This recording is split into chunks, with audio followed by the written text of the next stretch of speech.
Hey, this is Jay Wass from Merely Human Ministries. Welcome to the Human Things Podcast, Season 2, Episode 5, if my count is correct.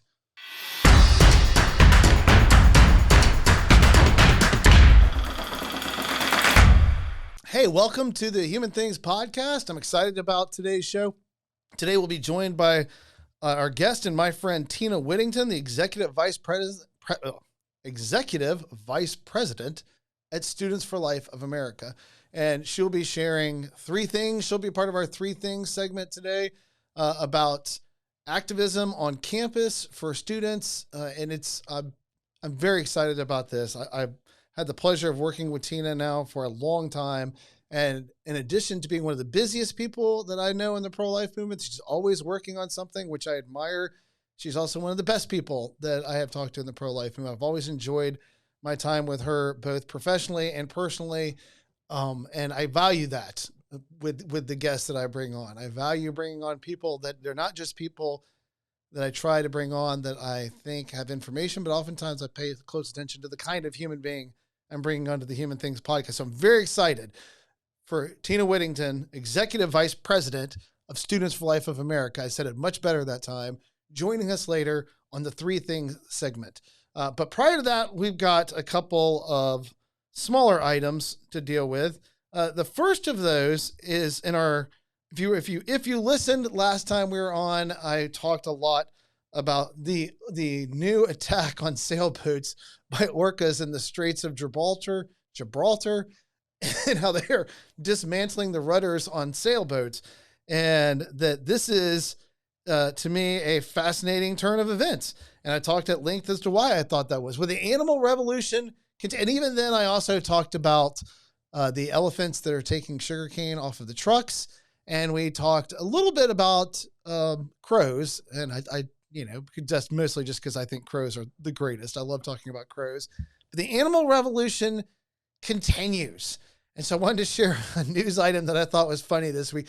It doesn't have the same depth that the orcas have, as far as it's not a collective effort, but there is an otter, a sea otter off of the coast of California that is taken to attacking and stealing people's paddleboards and surfboards. So they come and this otter will climb on.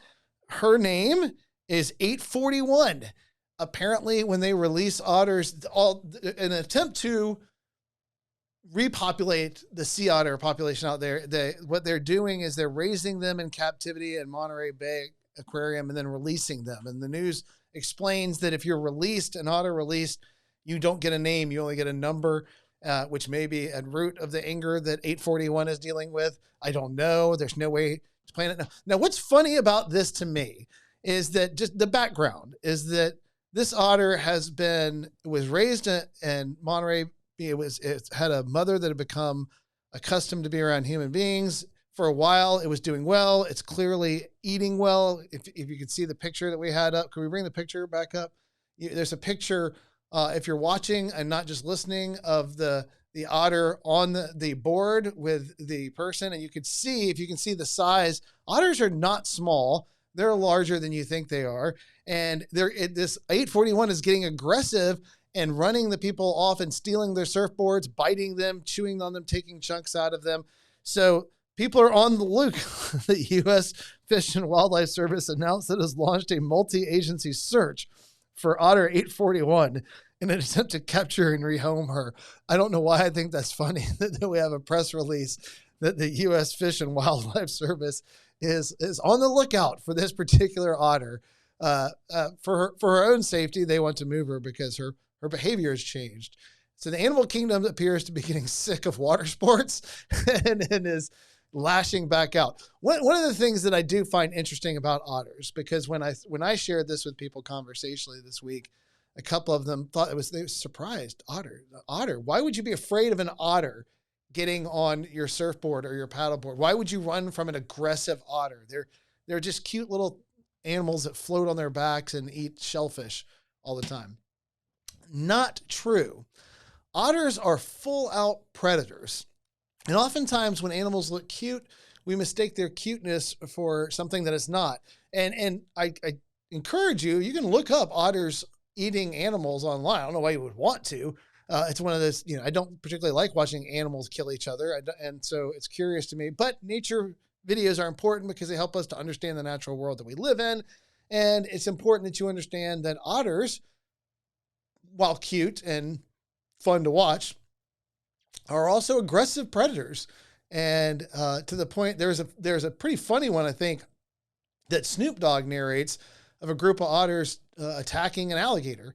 When I told somebody recently that, otters have been known to hunt and kill small alligators in certain parts of the population. They basically, if they can collectively bring that animal down, they will do it. And so it's a different look. We think of otters, they dive down, they bring up a crab or a clam and they eat it.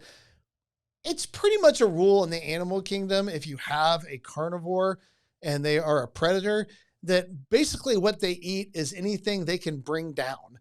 And so their food source is usually a large group of things within the area where they reach. So if an animal is eating small things exclusively, it's because it can only capture and kill small things.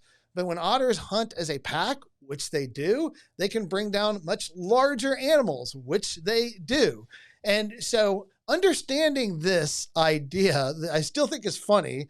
The U.S. Fish and Wildlife Services is on a multi-agency hunt for otter 841 because the otter 841 is out there stealing people's surfboards and running and acting aggressively and biting paddle boards. So the animal revolution continues, and I am fascinated. Let's see. Let's just see if any more water sports get attacked. I mean, the sailors, the surfers, they've clearly done something to irritate animals. And let's see if this just continues. If it escalates, maybe more otters will get sick of surfers, and this will become a new behavior. It has less the potential to become like that than the orcas did because of the nature of orcas pass on information. But it was funny to me, and it gave us an opportunity to talk about how weird otters are. Before we get to a serious matter, there was one other thing that, and this has nothing to do with anything other than just I was talking about it last night with somebody, and I remembered how fascinating this subject matter is. I was meeting with one of the pastors from our church and his wife. My wife and I were meeting with them last night, and we were discussing some deep treatments of particular issues. And at one point we were talking about the coming to the realization that you are not God, that you are limited in your abilities to impact the world around you, that there are things that are insurmountable for you or for any one of us as human beings because we're not God. And that's important for us to understand in the sense of how we understand our place in this world, that we operate within a world where much of what we do is dictated by the world around us. And no matter how powerful we get, there will always be things outside of our control that will undermine our ability to impact our environment.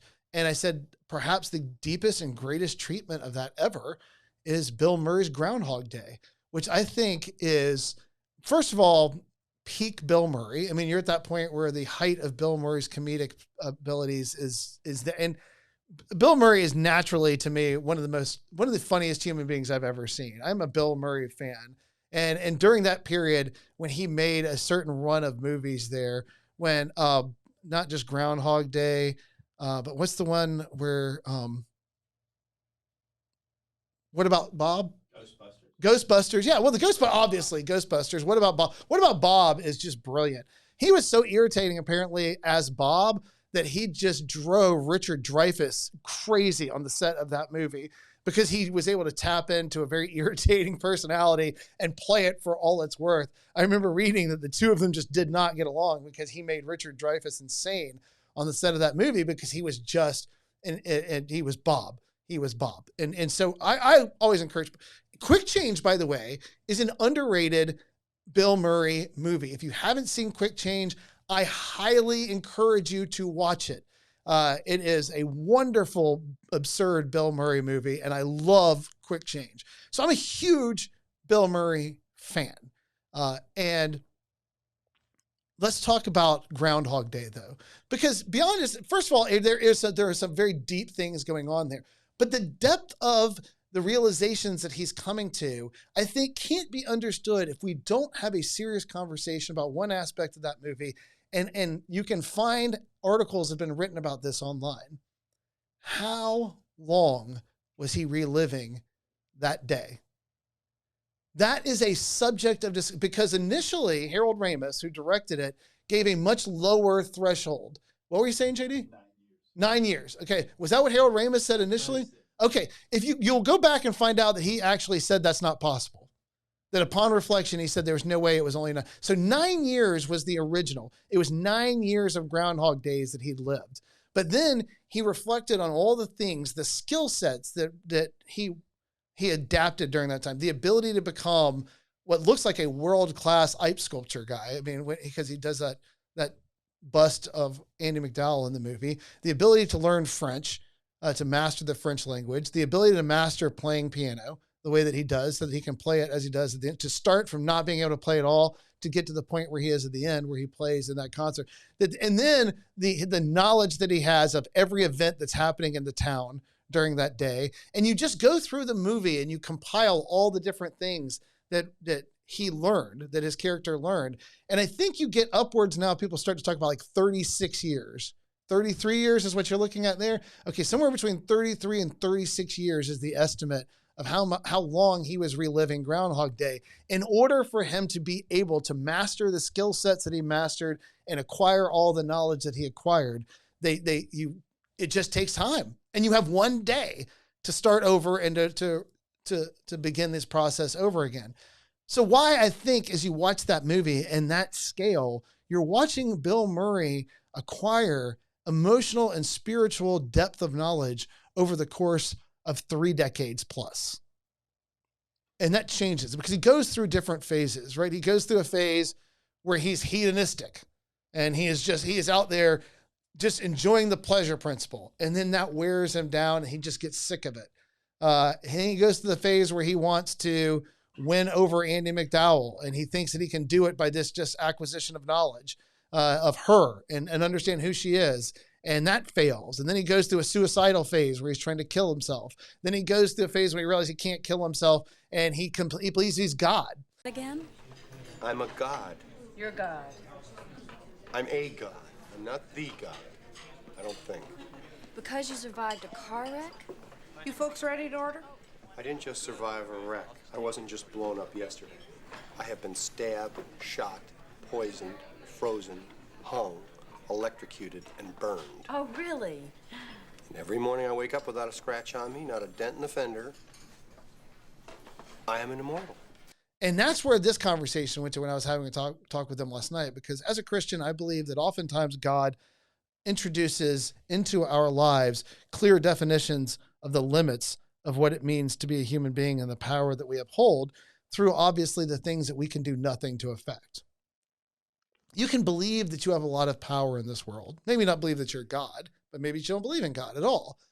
And you believe that you have this power to influence the world around you, and nothing will bring you to a place of weakness and recognition of not just your own mortality, but the smallness of what you can do, the small number of things that you can genuinely control, than something genuine in the sense of maybe health risks.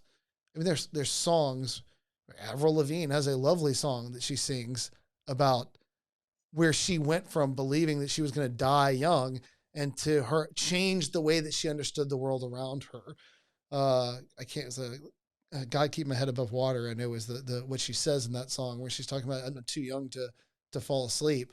Keisha, I think is how you pronounce her name. She wrote a song, I Hope You're Somewhere Praying, I think is the name of the song, Praying, or I Hope You're Somewhere Praying. She wrote that when she had been trapped in a contract. And there's a spiritual element of what she learned as she was abused by these people and was able to finally get out of it. And so you find people who at some point in their life had expressed a more trivial understanding of the world that they lived in. And then they were trapped in circumstances where they were completely and totally powerless, either professionally or as a human being, to dictate how they want to live their life, or through physical circumstances where they were not capable of overcoming, and just they were faced with an illness that almost claimed their lives. And they realized at that moment that the world is bigger than they thought it was. And there is all sorts of entertainment. There's all sorts of, I remember hearing Kathy Bates And there was a joke that she would not do, a storyline that she wouldn't do about Satanism on American Horror Story.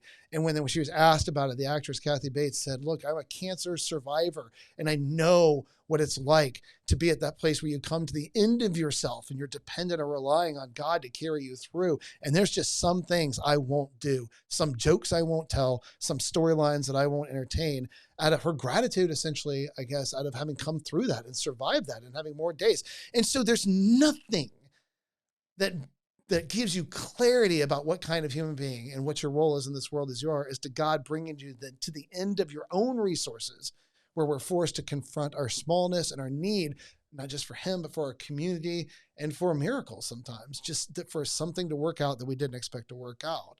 And that's why I say Groundhog Day is deep reflection on that, because as he goes through all of these and he begins to believe himself as to having this control, he even says to Andy McDowell's character in the cafe, well, maybe God's just like me. Maybe he's just been around a long time. And as he's gone through decades and decades of life, he sets himself at one point to saving a particular character in the movie who's a homeless man. And then no matter what he does every single day to help that man dies. And we only get to see a few of them, but we have no idea how long this goes on for, ending at the place where at one point, as you see, he's trying to help the old man. You see him look to the heavens as if it's hitting home, right? Why? It's like, and Bill Murray's a good actor. He's a great comedian. He's hysterical, but he's also a fine actor. And I think he portrays that moment very well, because the look on his face at that moment is, why are you letting this happen? Which I think all of us have those moments with God, and it's so well done. So but in the context of that being decades, you really have Bill Murray getting a whole lifetime to reorient himself to the world in which he lives and to develop a healthier relationship with his world. I mean, in the weirdness, it's just a tremendous blessing, because he takes this trivial, shallow human being and giving him these decades to relive this life over and over again. For whatever reason, Providence or God in the story does this, helps him to not just find the love of his life, but to find and secure that love by becoming a man worthy of the woman that he was seeking. It's a crazy deep story. And it gets more profound when you get that layer of, this wasn't 20 days. This wasn't 30 days. This wasn't a year. This wasn't even 9 years, as Harold Ramis initially said. It has to be something like 33 years of reliving the same day over and over and over again. And so that was just an interesting point that I thought was worthy of discussion, and coming from a talk last night. All right. Before we get to Tina, there was one other thing that I said that I wanted to discuss today. On the last episode, I said, because we had talked about personhood coming off of a debate, online debate, podcast debate between Lila Rose, Kristen Hawkins, Lila Rose from Live Action, Kristen Hawkins for Students Life for America, and Destiny. Is that the guy's name? Destiny. And we talked about personhood, and I was making the claim on the last episode that what I find interesting is the assumption that the personhood argument, where we say in that argument that there is a dual nature to human life. There is the animal human, the biological human, the organism human. And then on top of that, we have this thing called personhood that attains at some point during life when you want to bifurcate those two things. You want to split up the idea of what it means to be merely human, or what it means to be a person who has value and has rights, and we're owed duties and responsibilities. In the last episode, I think I tried to just make the case that I think that that's a much stranger claim than people give it credit for being. They believe that the default position is that there's such a thing as a fetus and an embryo that are just human, but they're not personal and they don't have rights. And they see that as so obvious, and that it's weird for somebody who argues what I argue, what the Christopher Kaiser calls the inclusive view of human value, and what others call the inclusive view of human value, that every human being ought to be treated with dignity and respect from the moment they come into existence to the time that they die. And I talked about how intuitionally I get where they're coming from, because in the sense what they're saying is there's no way you can tell me that you believe that an embryo and a fetus are the same as you or me. They're not the same things. And I talked, I think on the last episode, that I'm not saying that they're the same in the qualities or capacities that they have. It's obviously true that an embryonic human and a fetal human are different than adult human. And those differences are clear. What I'm saying is that none of those differences affect the basic duty and obligations we have to human life. And most specifically, in everything that I am talking about, what I am talking about is we don't have the right or the authority to kill or destroy or use that life as a resource for other human beings. I'm not saying you have to treat it in all ways as if you would treat every other human being, including a whole bunch of legal rights that you can get or things of that nature. I'm not saying you have to pretend that there's no difference between a newborn and an embryo. There are substantial differences in the makeup of their body. There's substantial difference in the capacities that they have at any given moment. But there is not a substantial difference in the kind of being it is. An embryonic human is a human. A fetal human is a human. A newborn human is a human. All of them are humans. They're human beings at different stages of development. And so it's not necessary for us to solve this problem of saying that embryos or fetuses are just weird compared to us, so they must be a different kind of thing. No, they are the same thing in different stages of development. And so when somebody thinks that they can divide the human family up, particularly since the only reason they want to divide the human family up is so that they're free to destroy early human life or to not care about impaired human life or dying human life, whichever way you want to go at this, that's the reason.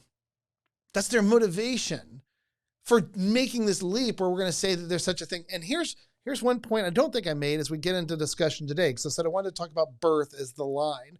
One of the things I wanted to make clear is when we're talking about personhood, we're not making the claim that simply the legal claim that we're identifying some humans as persons and some other humans as not persons so that we can decide on whom we are going to confer legal rights. These aren't rights that are given to us. What we're talking about in this discussion are natural rights, rights that you have by virtue of what you are. And the people that are arguing in this bifurcation of human life so that we have mere humans, biological humans, a human animal, and then later we have a human person, which, as Alexander Press points out, means that now we have two organisms or two beings and living in the same space. We have the human that's not a person that's still there. And then we have the person that's extra to the human that's not a person that's now living there that has supervened on the biological life. And the biological life can continue to exist even if the person dies. It's weird. It's an extraordinary claim, but it's real in the sense of what we're talking about is they are substantially something. The personhood that supervenes upon the biological human that lands on it in some way or another does substantially change the nature of that life to become something that has rights by virtue of what it is. This isn't just legal rights. Legal rights are a whole different thing. I can give you the right to drive a car, and I can take the right to drive a car away from you if you don't adhere to a certain set of rules. And you can't say it's unjust to take my, because I have no natural right to drive a car. It's just a license that's given to me or taken to me by the state. I wasn't born with a right to drive, but I was born with the right to continue to exist. That's the kind of rights we're talking about. That's an important differentiation because they're saying that something real has happened at the moment they become persons. So I want to talk about an argument, the argument that being born makes you a person. We're not going to be able to cover it as I'd like to because I got to leave time for the interview with Tina. So we're going to jump into this, but I want to push against a little bit about, there's a very popular video and I like it. I actually think the video is funny. I think it's by Laura Klassen, a Canadian activist against abortion. And the video is like the magic birth canal.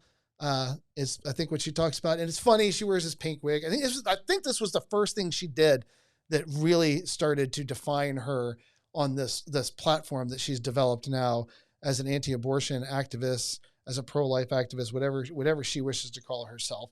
And what she did in a very funny video was talk about how the being born makes you valuable because the birth canal is magical. And she has this pink and purple and sparkly birth canal that she passes this baby through. And she's like, not a human, not a human, not a human. Human rights, yay, as it comes out the other side.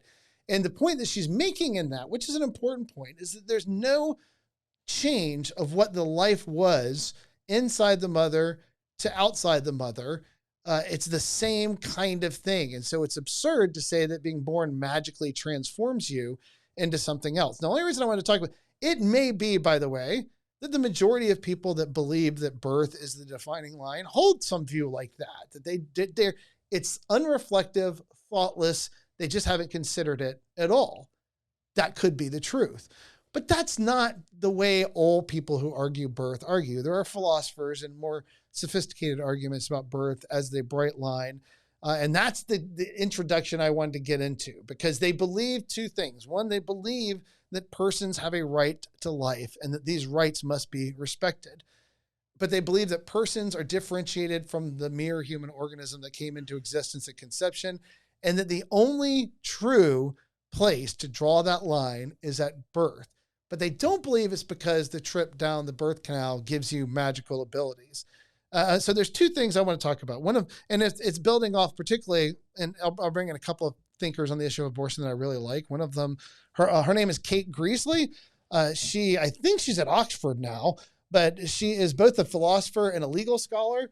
And this is, I think, right here, arguments. I don't think this is arguments about abortion. If you're listening and not watching, I'm holding up a book, Arguments About Abortion, Personhood, Morality, and Law by Kate Greasley. I think it's a wonderful book written by a pro-choice philosopher and legal scholar who takes a different view about things than I do. I reread it often.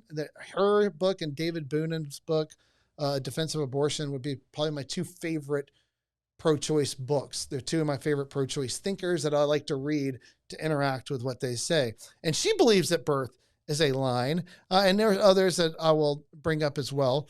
But let's focus on just the more sophisticated version of this, not the magic birth canal. Although it's a funny video, it doesn't address this kind of thinking.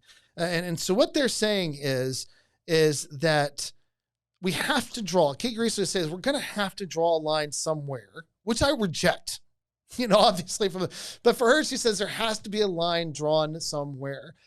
I reject it because what she'll say, or what they hint at, is that I have drawn the line at conception. They just don't like where I drew the line. So they want to talk about drawing the line somewhere else. I had this come up when I was at the University of North Carolina many years ago speaking, and a student said, it's just a difference with where we draw the line. You draw the line at conception, fertilization, the beginning of human life, the presence of a human zygote. That's where you draw the line. I just don't think that line's drawn well. So I draw it elsewhere. Why I said I reject that from the outset is because I told him I draw no lines. That's the point. I respect the human life over an entire continuum of existence with no separation and no lines. That if I'm encountering a human organism, I am required morally to treat it with respect in a way that I just am not other things that I encounter in the world. There's a gravity. There's duty and obligation. It's human existence. No lines. I draw no lines, but I think she makes the same rhetorical mistakes in my mind, because by saying we draw the line at fertilization at the beginning of life, it does make it sound now we're just quibbling about where the line ought to be drawn. And that's why I think that first distinction that I made is important and why I hold on to that. I reject the concept of lines. I embrace the idea of respect for human beings and all humans. Whenever I encounter another human being, I think that at minimum, I should probably refrain from killing them unless absolutely necessary. I just don't think that's hard to understand, right? But let's take the more serious approach to it, because I do have a deep respect for Kate Greasley's thinking. What she says is we're going to have to develop and work in the concept of range properties, because she sees the same things I talked about last time. I talked about Marianne Warren's requirements for personhood. It said persons have consciousness of objects and events external and internal to themselves, in particular the capacity to feel pain. It says persons can reason. Persons have self-motivated activity which is relatively independent, either genetic or direct external control. Persons possess the capacity to communicate. Persons have the presence of self-concept, self-awareness in either individual or racial or both. So she sees that. She says Marianne Warren is making this argument for collective need of things that identify us as a person. If they don't satisfy one or two of those, that's fine. But if they satisfy none of those requirements, then it doesn't make sense to talk about them in the idea or the category of persons. And so in some way or another, she embraces this idea, explicitly talks about in her own book, Marianne Warren's List. And she talks about this idea of something like a cumulative case or these different properties that we can evaluate and say that they exist. And then she says that to push back against this idea that we talked about last week, that people who push back, and she mentions Christopher Kaiser's book, The Ethics of Abortion, which I have right here as well. Kaiser's book, The Ethics of Abortion. This is the third edition. It's important information added to the third edition.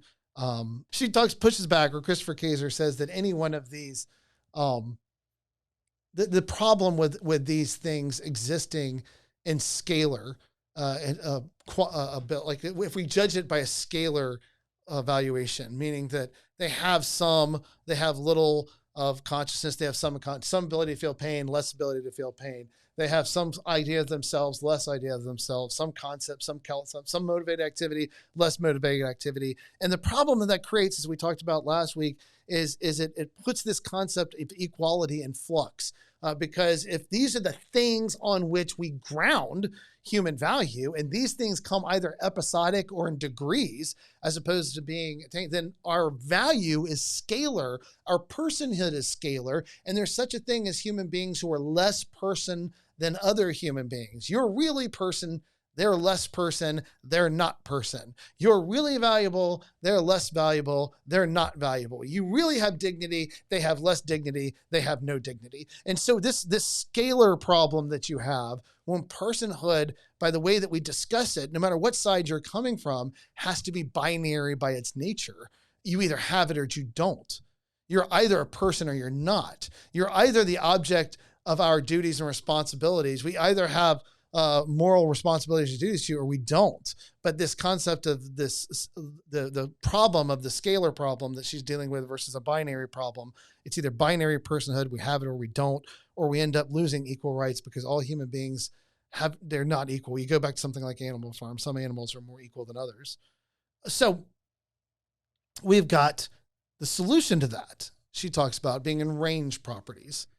And what she means is that once we draw the line or set the range of things that we're going to call human life, personal human life, persons that we have to respect, she says anything within that range, no matter where it falls in degrees, is fully in the range.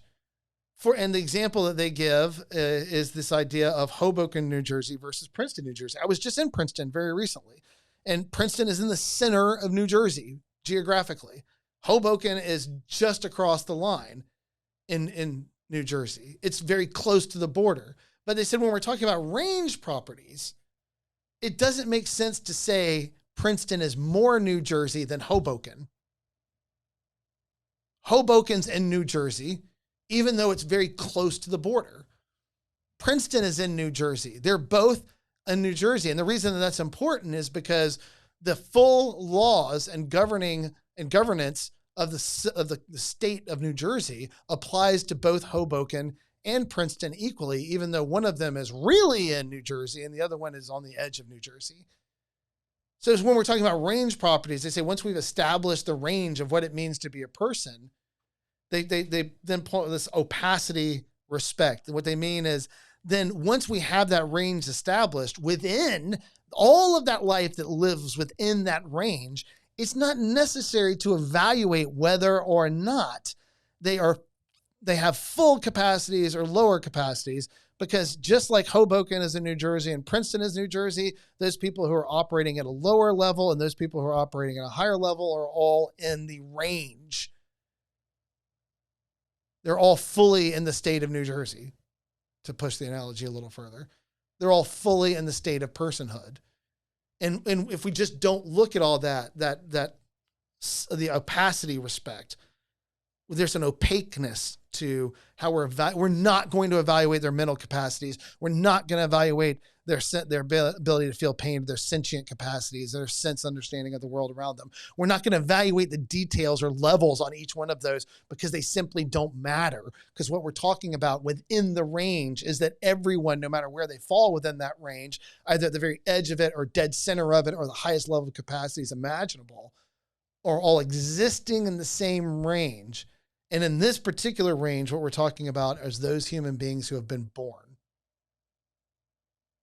So if we draw the line at birth, then everybody that exists within that realm has it. So now they have to justify why they draw the line at birth.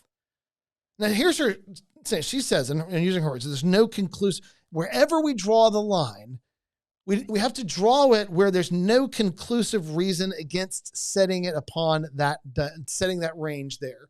There's no conclusive reason against setting it there. Everybody would agree. There's no conclusive reason to not set it at birth. But no, that's not true. Not everybody would agree with that. And that's one of the things that I start to have a problem. And Rawls, she's deeply influenced by John Rawls as she thinks about this. Rawls is another philosopher that I like, who I feel like has a real blind spot when you get here. Here's the problem from the outset, is that the rejection of the inclusive view of human value, the idea that all human beings ought to be treated with dignity and respect at every level of their development, the rejection of it by people who agree with them is now evidence that it can't be true because they won't accept it. And that's just not good reasoning. If I say we have to set the edge range at a place where there's no conclusive reason against setting upon it, so we're going to set it at birth because all reasonable people will accept that at least after birth you're valuable. Well, that's fine, except the unborn are something objectively. And you can't just dismiss the idea that they are fully human and have full dignity that comes with being a human prior to birth on the basis that a bunch of people won't accept it. Because the answer to whether or not they're human is an objective question or not. And so set the initial saying, well, we have to set the boundary where all people accept it. And if all of us agree after birth, then that's clearly the best place to set the boundary. Nonsense, because it doesn't answer the question, what is the unborn? It just says by virtue of a massive number of people who disagree with the idea that the unborn should be protected, that we can't set that range earlier because they'll reject it. But why will they reject it? Because they want to destroy early human life. Not because they have information on what that early human life is that we don't have, but because they want the freedom to do things to it. And that's the grounding of their disagreement ultimately. And so that's why she can say, well, if we set it here, there's going to be no, she's right. I do think all human beings after birth ought to be treated with dignity and respect. And I'm glad that she agrees. And I'm glad that all sorts of other people agree. And that she doesn't set the bar later because she's not pro-infanticide. I'm grateful for all of those things. But I don't think the fact that a bunch of people disagree with me means that we can't, and it is important to keep having that conversation, and it's okay to exclude them from this range property where if you just fall into it, it doesn't matter what you can do. It just doesn't matter what your capacities are. If you are lucky enough to fall into the range. What range? The range that you set. And why did you set it there? Because there's so much disagreement about setting it somewhere else. So here we can all accept it because we got to get to a place where we can govern on this thing. Let's talk about the things that happen at birth, because it's not just the magical birth canal. And I got here, I'm going to read out of this, an essay by a woman named her last name Buren, where she writes about in it when the changes that happen with hormonal support.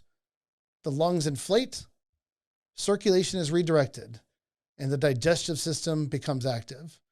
There are also profound changes in hormonal function, metabolism, and temperature regulation. The lungs are emptied of fetal fluid and lubricants secreted to facilitate expansion so breathing can begin. In the absence of abnormality, both very preterm and term infants will begin breathing without intervention. The volume of blood pumped from the heart nearly doubles. There are also major structural changes to the circulatory system. Before birth, oxygen is supplied by the placenta, so blood flows from the right to left atrium of the heart without passing the lungs. Following birth, the ducts that enabled this to happen close permanently. So there's a list of things that change about you biologically when you're born. So this, and going back to Kate Greasley's claim, this is a cataclysmic event. It's not trivial. There are real differences between what you were in the sense of biologically capable of doing and how you were operating that happened when you were born. Now, this is to push back against the idea that they're fundamentally the same thing before you're born as that you're after. They're saying, well, sure, your developmental stage is at such a place that you are the same, but the process of birth puts into place this whole series of biological changes that we can't just trivially dismiss it and say that those changes aren't important. Because it's not just you were here and now you're here and you're the exact same thing you were in both places, or at least not in the way that they're arguing. They're saying that this fetus prior to birth functioned in many important ways differently than the newborn does. And the process of birth is what changed all of that functioning. It didn't just change its location. It changed the way the life interacted with the world around it. Okay. But then Christopher Kaiser pushes back against all of that. He says the problem was that none of those things that you're talking about are value-giving properties. So to say that they're the acquisition of those things or the transformation from operating in one way to another is going to change you from the kind of thing that we could not kill from the kind of thing that we could kill to the kind of thing that we could not, that you were not a person. You had no rights. We had no moral duty and obligation to you here, but suddenly we do here because of these changes. We have to call into question the power of each one of those changes, the volume of blood, the flow through the atrium, your ability to see and interact visually with the world around you, your ability to breathe air and to process oxygen in your system like that, your digestive system being activated in a different way now that you're born, how you hear, how you interact, how much information you can get from the world around you, the number of hours that you sleep, where you transition from sleeping 60% at the time, like 86% of the time when you're in the womb, to maybe just 60% after you're born. All of these changes, though interesting and biologically interesting, don't account for something like the supervenous or the dropping down on this human organism of something as vital as human dignity, human rights, human value, and human personhood. This is not to say that there aren't changes. This does push back against the idea of the magical birth canal, but it still raises the question, why do you get to draw a line based on those criteria when those criteria don't appear to be value-giving? And even if you go to a place, the whole point of it, and let's say why we're doing the boundary. Why do we have to have a boundary? And here's another weakness, because I think Kaiser's right. In evaluation of any of those, we can still see, as we talked about last week, some degree of some of those things existing prior to the child being born and its interaction with its environment and ability, sensory ability to feel pain and all of those different things. There's some level of activation of some of this prior to it being born. And this cataclysmic event, as Kate Greasley talks about it, it ushers in this personhood that we now have to respect this life, and that this is the line that we've drawn. And by appealing to both this range property, this opacity respect, where we don't evaluate anybody too deeply within the range as far as where they fall on the range, and also this concept of threshold, that we have to have a threshold so that the things aren't coming and gradually, or we have this graduation towards value, but so that we don't have to live in a world where some people are more valuable than others based on their expressed capacities or immediately practicable capacities, practicable capacities. What we have is this now range that's meant to answer this question. What's the difference between a person and a non-person? We have to get it binary. We can't have scalar rights. We can't have people who are kind of human and then other people who are more human. We can't have some animals being more equal than others. That's just not going to work. So to solve the scalar problem, we have to have a boundary. We have to have a threshold. We have to have a range that these properties are operating in. And once you get into that range, we'll respect you and we won't evaluate your particular capacities to see if there's any more value or less value based on those. We just have to have a threshold, and birth as a threshold makes sense to them.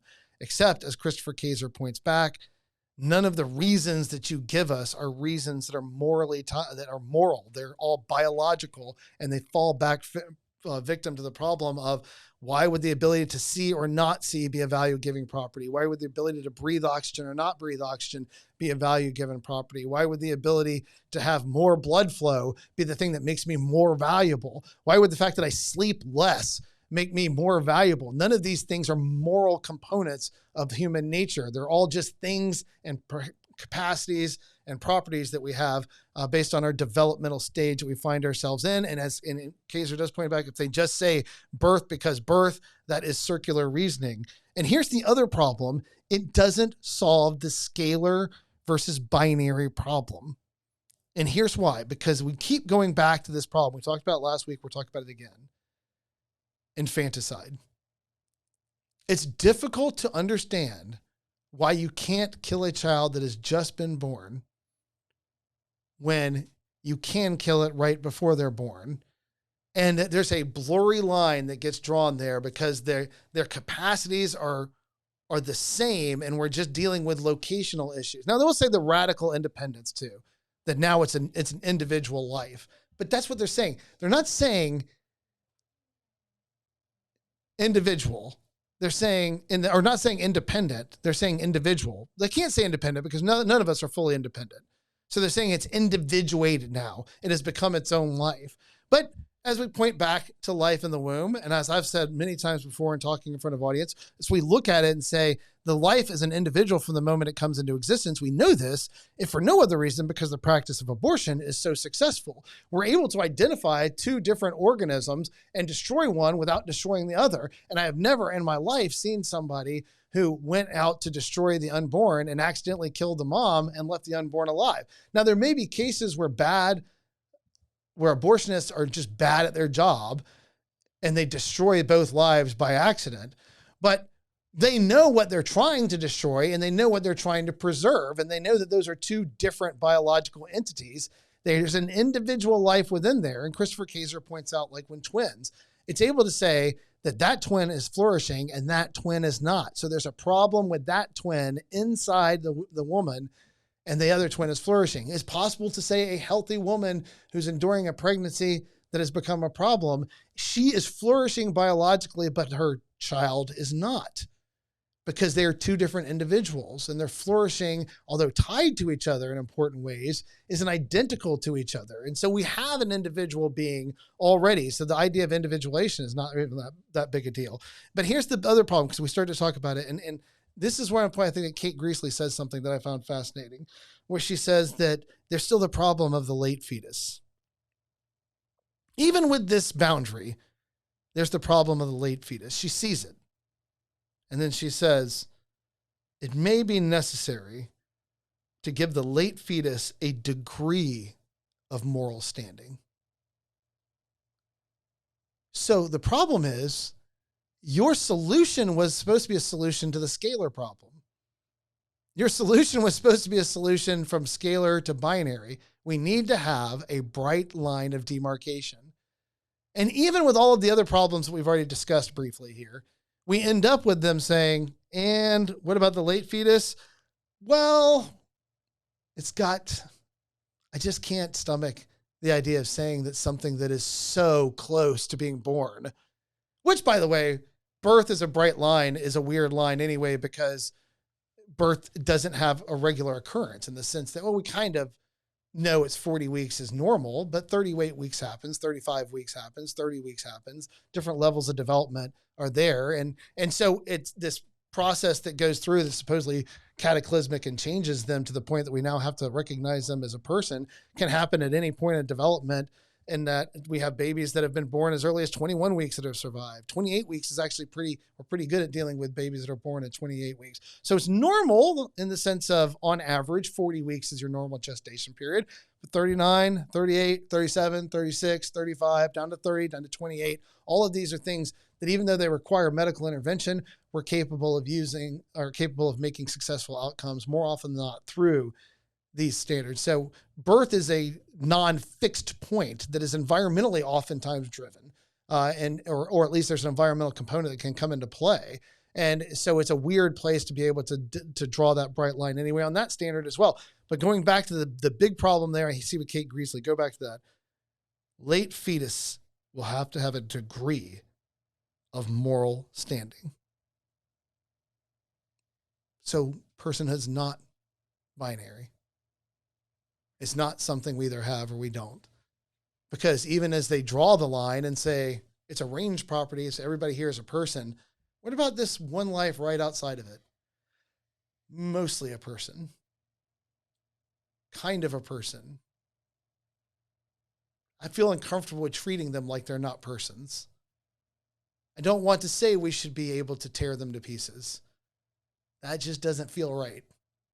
So maybe equality is not equality. Maybe it does make sense that there's a moving target here. Why? Because they want to be able to kill and destroy the unborn. Not, I think, for nefarious reasons. Not like they want to seek and destroy because they just hate fetuses and they hate embryos, but because they see them as some way a threat to their freedom and their ability to make the decisions they want to make. So they make this decision, this commitment, that the bright line, as Buren calls it, is birth. As Kate Greasley says, it's at least something we can all agree on. After birth, they're all persons. There's no reason not to pick that line. There's a reason not to pick the other lines. That has more to do with the fact that you would disagree with us. But there's no reason not to pick that line. And that solves the problem. When are they persons? Right here. And everyone within that range property is a person. And what about that life right there that falls just outside of it? I don't want to say you can kill them. That's weird and creepy. So I'm going to say maybe they can be kind of persons. They can have some moral standing. I don't know. It doesn't solve the problem it sets out to solve. Unless, of course, the problem is just to allow people to have abortion and to use the unborn as resources, in which case it does solve their problem, but it doesn't make an argument for that will hold up to scrutiny, because the line isn't drawn based on the biological nature of that life, in the sense that there's something substantively biologically changed at that point that requires us to treat them now as a moral being. When we're talking about the moral nature of that life, we're talking about the obligations and duties that are generated in our relationships with other human beings by virtue of what they are. It's not simply species. It's the nature of the life that we're talking about. We know what it means to be a human.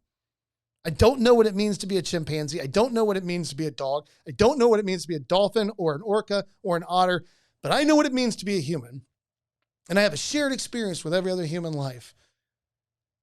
And so when I'm looking at what it means to be a member of our family and asking the question, when does that membership begin?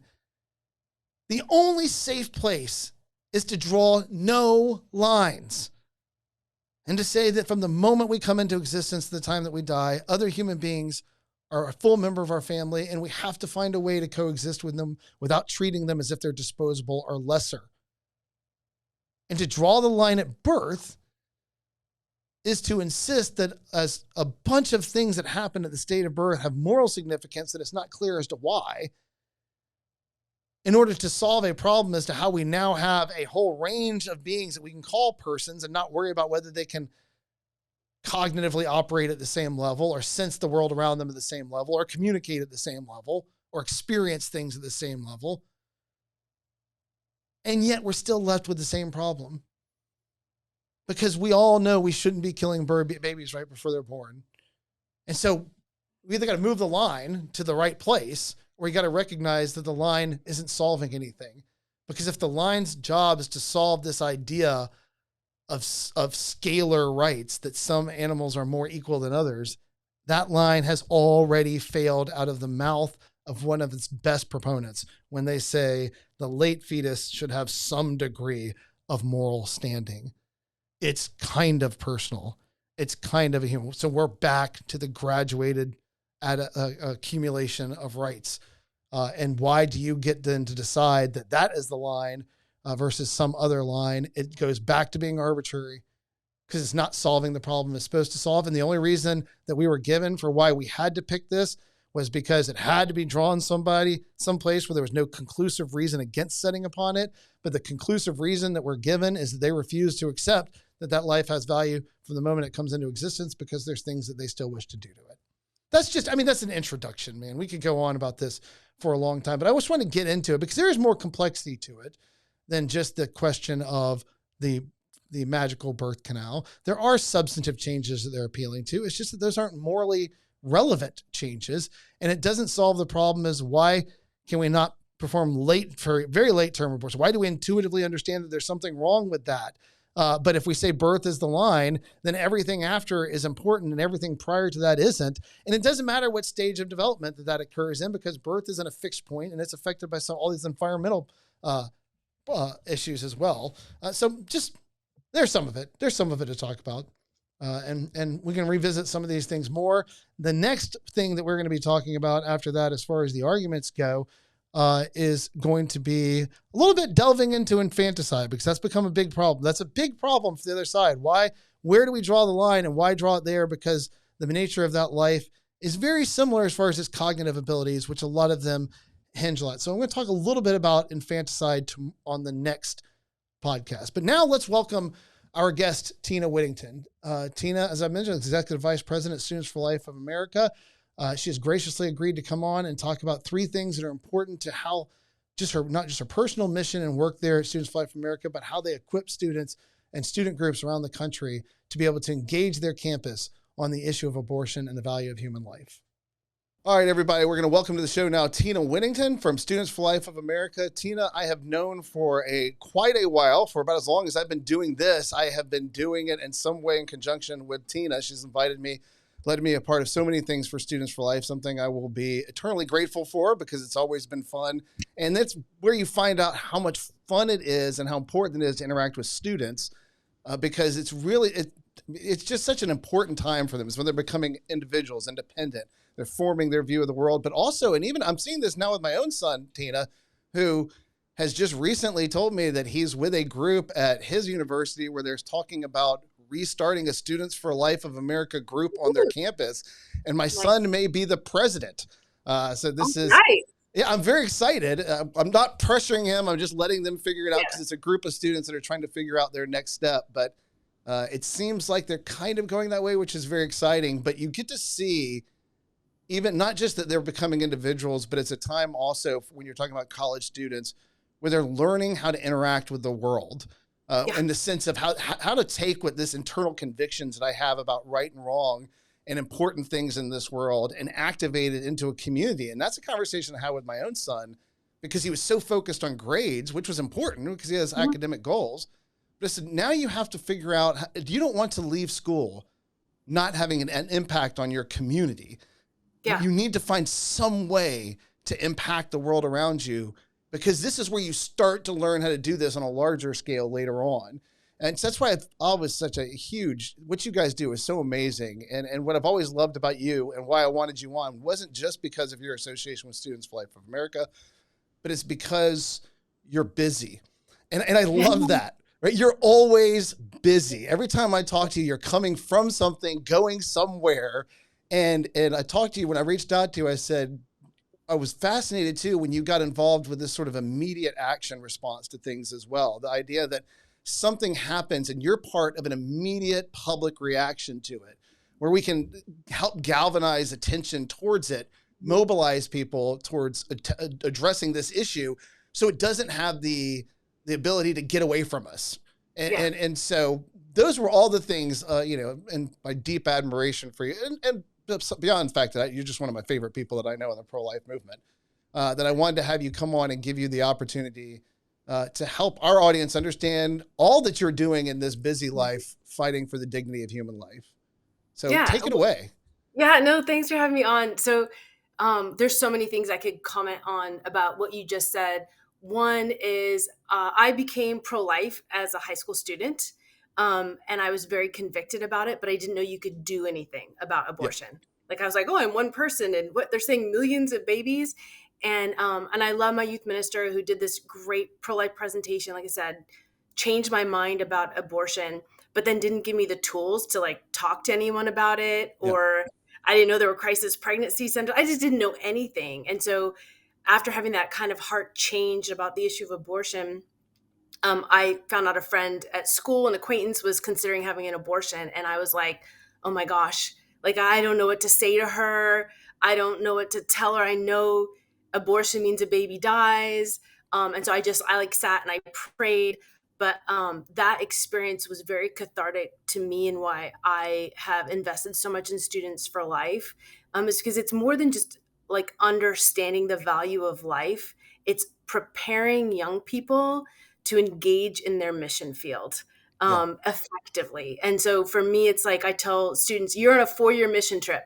Your university is your mission field. You have a 4-year mission trip to your campus to reach your Yeah. peers on this issue. And so you've got to be prepared to meet your campus where it's at, your peers where they're at, which is why my 3 things for today was identifying your mission field, looking at what's missing, and then thinking big, because that's what Students for Life does on the strategic level is let's break it down, because this 4-year mission trip, you want to have the greatest impact, to your point, as possible, because this is where culture develops. You look at, there's a handful of universities that develop all the Fortune 500 company leaders. Yeah. There's a handful of universities that create our, pastors and priests that impact, our Christian culture in the United States. So it's like culture is developed on college campuses. And I don't know, I was wondering from you, for me, the number one conversation I have on college campuses is I'm talking to someone who's in real figuring out what their position is on abortion. Yeah. Yeah. Or if they, whatever their internal feelings about it are, they're, even if they have when they have no opinion, what I've found when I talk to them is that they've had no serious reflection on it, right? Most of the students you talk to are not hard one way or another. They're not, when I talk to them, they're not incredibly intensely pro-life or intensely pro-choice. It's just an area where they've given no thoughts. They may have a sense of where they stand. So your immediate conversation oftentimes, and it tends to be pro-choice. I mean, you go up to talk to them, but it's more of a, I don't think I should, it's the default position because I don't think I should be able to tell other people what they can do. And it seems like I'm interfering in someone else's ability to live their life the way that they want to. And so what I find is you start to have a conversation with them and you realize as they first begin to think about it and you introduce the idea of deep moral questions. I mean, you were the one that told me beyond just abortion, you were the one that gave me the language many years ago when you said discussions about abortion are a gateway drug to the gospel as well, because it's like the idea that there are issues that are so important, they require reflection becomes new to them when you start to talk. So that's my most common experience is their default position is pro-choice, but that's usually somebody who just has, it's not an issue that they have given a lot of thought to.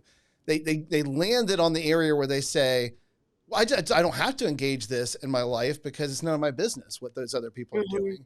And we're starting from that. How do I get them from that place where their assumption is it's none of their business, which is an understandable position to start if you haven't thought about it, to, upon reflection, it may become everybody's business to figure out what this thing is. Even if I can't get you to, you should value all human life from the moment it comes into existence. I can't leave this conversation without you realizing how important it is that you think about this issue and come down somewhere on it as far as how you want to engage the world on it.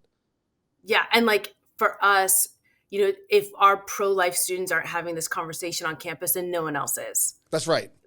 And the conversation we had is going to be the very for abortion advocate argument from administration or teachers or other groups on campus. So it's like, it's so integral that, even if there isn't a Students for Life group on campus, that you're engaging in this conversation with your peers. Because to your point, the number one thing I hear is like, well, I've never really thought about what I think about abortion before.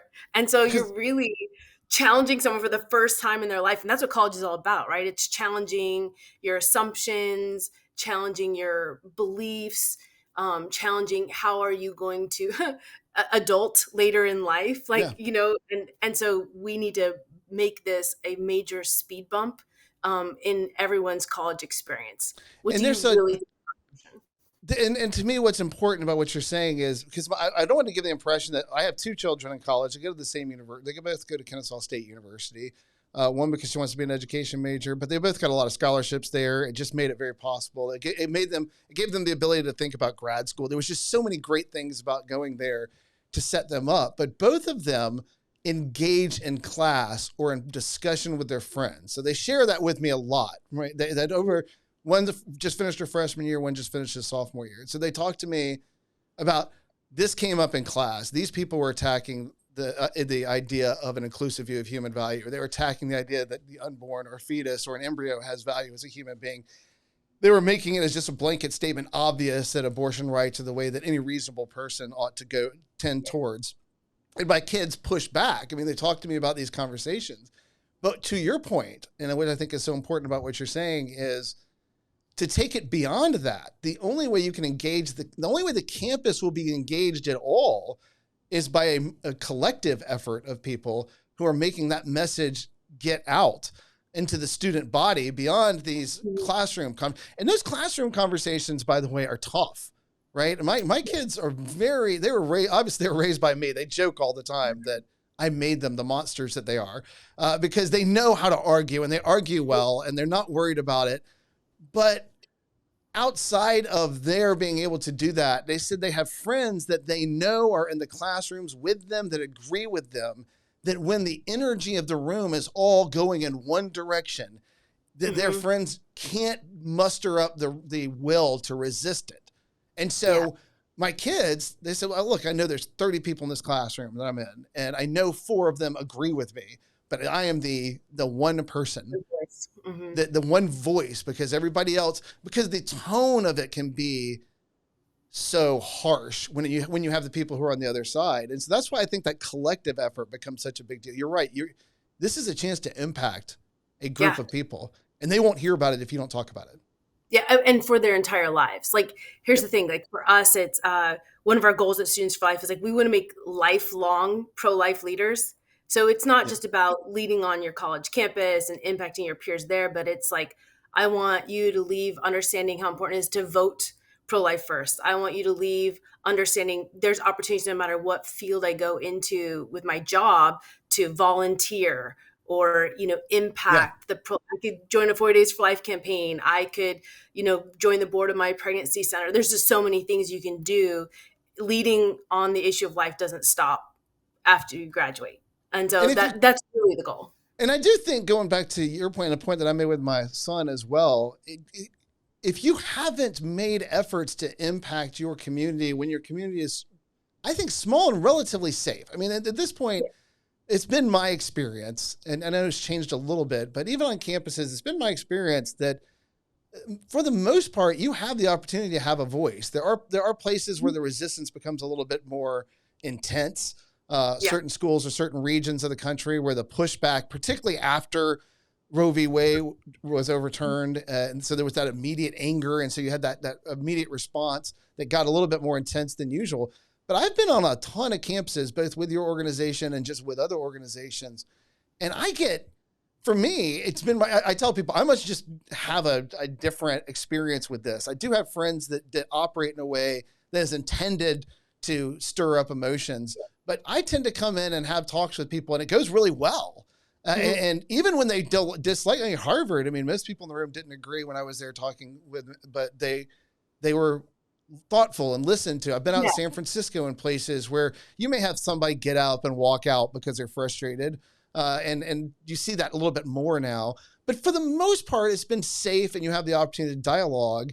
And so that's what I told my son and my daughter is like, look, it's not just the idea that it's important for you to learn to engage, but if you won't engage here, where will you engage, right? If we don't start now in this place where you can organize with friends and people around you to do this outreach, then where will you have the courage to engage? So we got to practice courage here too. We have to practice being brave enough to be unliked by a certain particular or disliked by a certain particular group of people. And courage is contagious. So, I mean, I think that's why when you're going off to college, you really have to look and say, I'm going to really identify my mission field. What is the culture on this campus? You know, is there a particular political, like, is there a Turning Point USA group on campus that is going to create a whole political type of atmosphere that isn't going to exist on a campus without a Turning Point USA group? Is there Greek life? Greek life is like some campuses, like Greek life really rules. Is football a big deal on this campus? Man, like if you are on a campus where like roll tide, if football's a big thing on your campus, I'm telling you, like don't do anything that will, you know, happen during a football game or right before a football game because no one will come. No one will come. No one cares. Yeah. No one cares. Yeah. Like, is there religious life on your campus? Like, is there, if you're Catholic, is there a Newman Center or is there a, you know, I know there's a Christian kind of Greek life. I can't remember what it's called, but like there's just different things that exist on campuses. Is it a very social justice campus? So my son just graduated this last spring from Shenandoah University, which started out as a Christian university and slowly went, but it's very social justice like aimed, and which can be good, but can also be bad. And so, you know, trying to harness with him, it's been with his peers, like, how do I harness this idea of like this social justice to like help them understand that the pro-life issue is social justice to like help a woman and be empowered to choose life and protect life. Is there, you know, student government association? What's going on there? Like SGA on some campuses is a really big deal, and you can make policies. You can create policies through SGA, like parking spots for pregnant students that give people an idea of, oh, wow, you can be pregnant on this campus. What clubs exist? Is there a Planned Parenthood group on campus? That could really change, you know, your mission field and what you do. Is there a women's center? Some of our campuses have these like really abortion advocating women's centers that are really, really powerful on campus. So that's a major thing that, you know, they're up against. So I think, you know, when you go to school, when you look at your campus, you have to look at, what does my mission field look like? What are the things that are going to be the uphill battles? What's the low-hanging fruit? Like if there's a TPUSA event or a campus group, or if there's a Christian ministry on campus, those are kind of low-hanging fruit who you should be able to find pro-life people at. But to your point, it helps. Numbers help. So starting a group is like your biggest avenue for creating real lasting impact on your campus, because it is hard to do things on your own. And I'm totally forgetting the scripture, but you know, like the cord of three isn't easily broken. Yes. You know, like one person, it's really hard to do anything as one person. Two people, at least you have a buddy, but three or more, that's when you have something that can have a lasting impact on your campus. So if there isn't already a Students for Life or pro-life group on campus, like build it. And student leadership's everything, right? I mean, that's one of the things that I learned from having the opportunity to visit so many of your different groups over the years, is how important the leadership was on each campus, right? The health of that particular Students for Life group was dependent upon the leaders on that campus. And you could have one that was large and active and impacting, and then the leadership that made that work leaves, and suddenly they're adrift. And it's the same campus, the same group, essentially, in that sense of that they're that group, but it's not the same energy, not the same focus any longer. So that's one of the things that when I get to talk to students, and we talk about that idea of helping start group, and I love that courage is contagious, because going back to a story that I was told about, and I've been told this by multiple students, which I think is interesting that it happens in different classes, where college professors will bring up an issue and they will say, even if it has nothing to do with the class, by the way, they may bring up an issue and they will say, if you agree with this proposition as opposed to this issue, I want you to go to this side of the room. And if you agree with this, and if you're undecided, go ahead and stay in your seat. And multiple times I've talked to students that said they've been put in this situation where they'll bring up abortion, they'll bring up some area where the class would turn against them, and a bunch of people move to one side of the room, and sometimes nobody will go. People tell me I felt bad because I didn't go, but I had multiple times I've had students say, I stood up and walked over there, and it was only after I did that The other people joined, right? When I just got up immediately, because for them, it was as soon as the teacher said it or the professor offered this opportunity, that moment is, I have to be brave right now.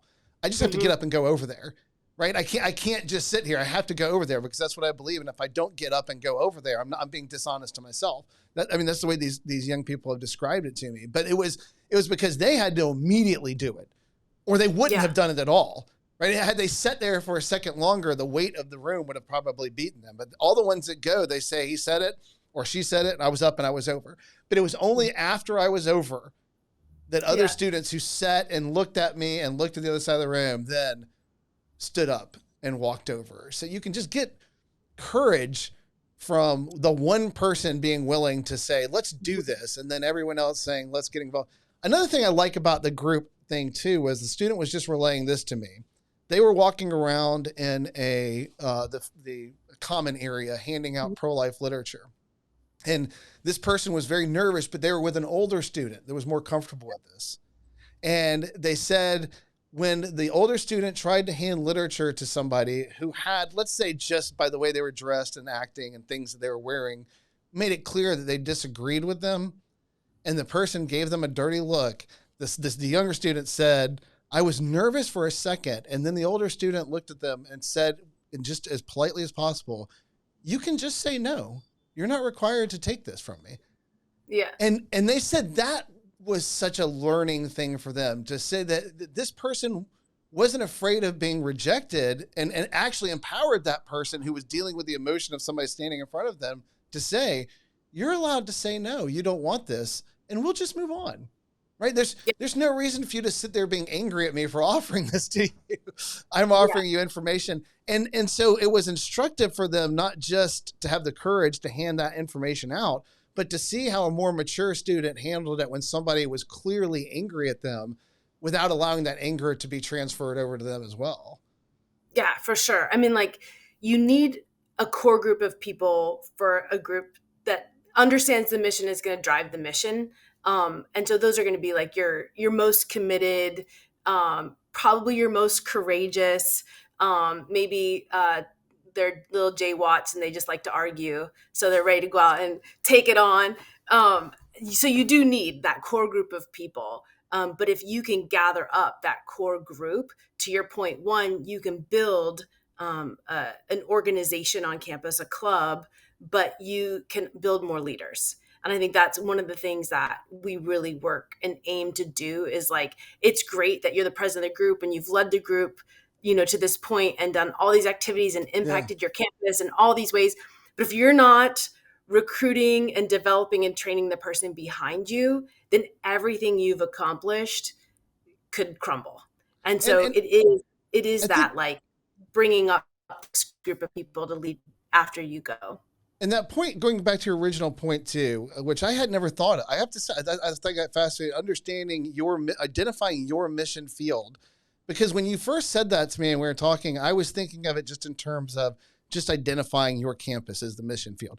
But what you were just saying was a level that I have not given thought to this about how you guys operate, understanding the very specific culture of your campus, and then learning to operate within that, so that it's more than just I'm activated enough now to have the courage to talk about it, but I have to examine the mission field and understand the community I'm trying to reach. And I had never given that as much thought as I probably should when you start to talk about, because when you mentioned Bama and Roll Tide and the idea of football, it's more than that too, right? I mean, my wife and I just saw this bizarre documentary about Bama Rush and how big a deal Rush is at Bama.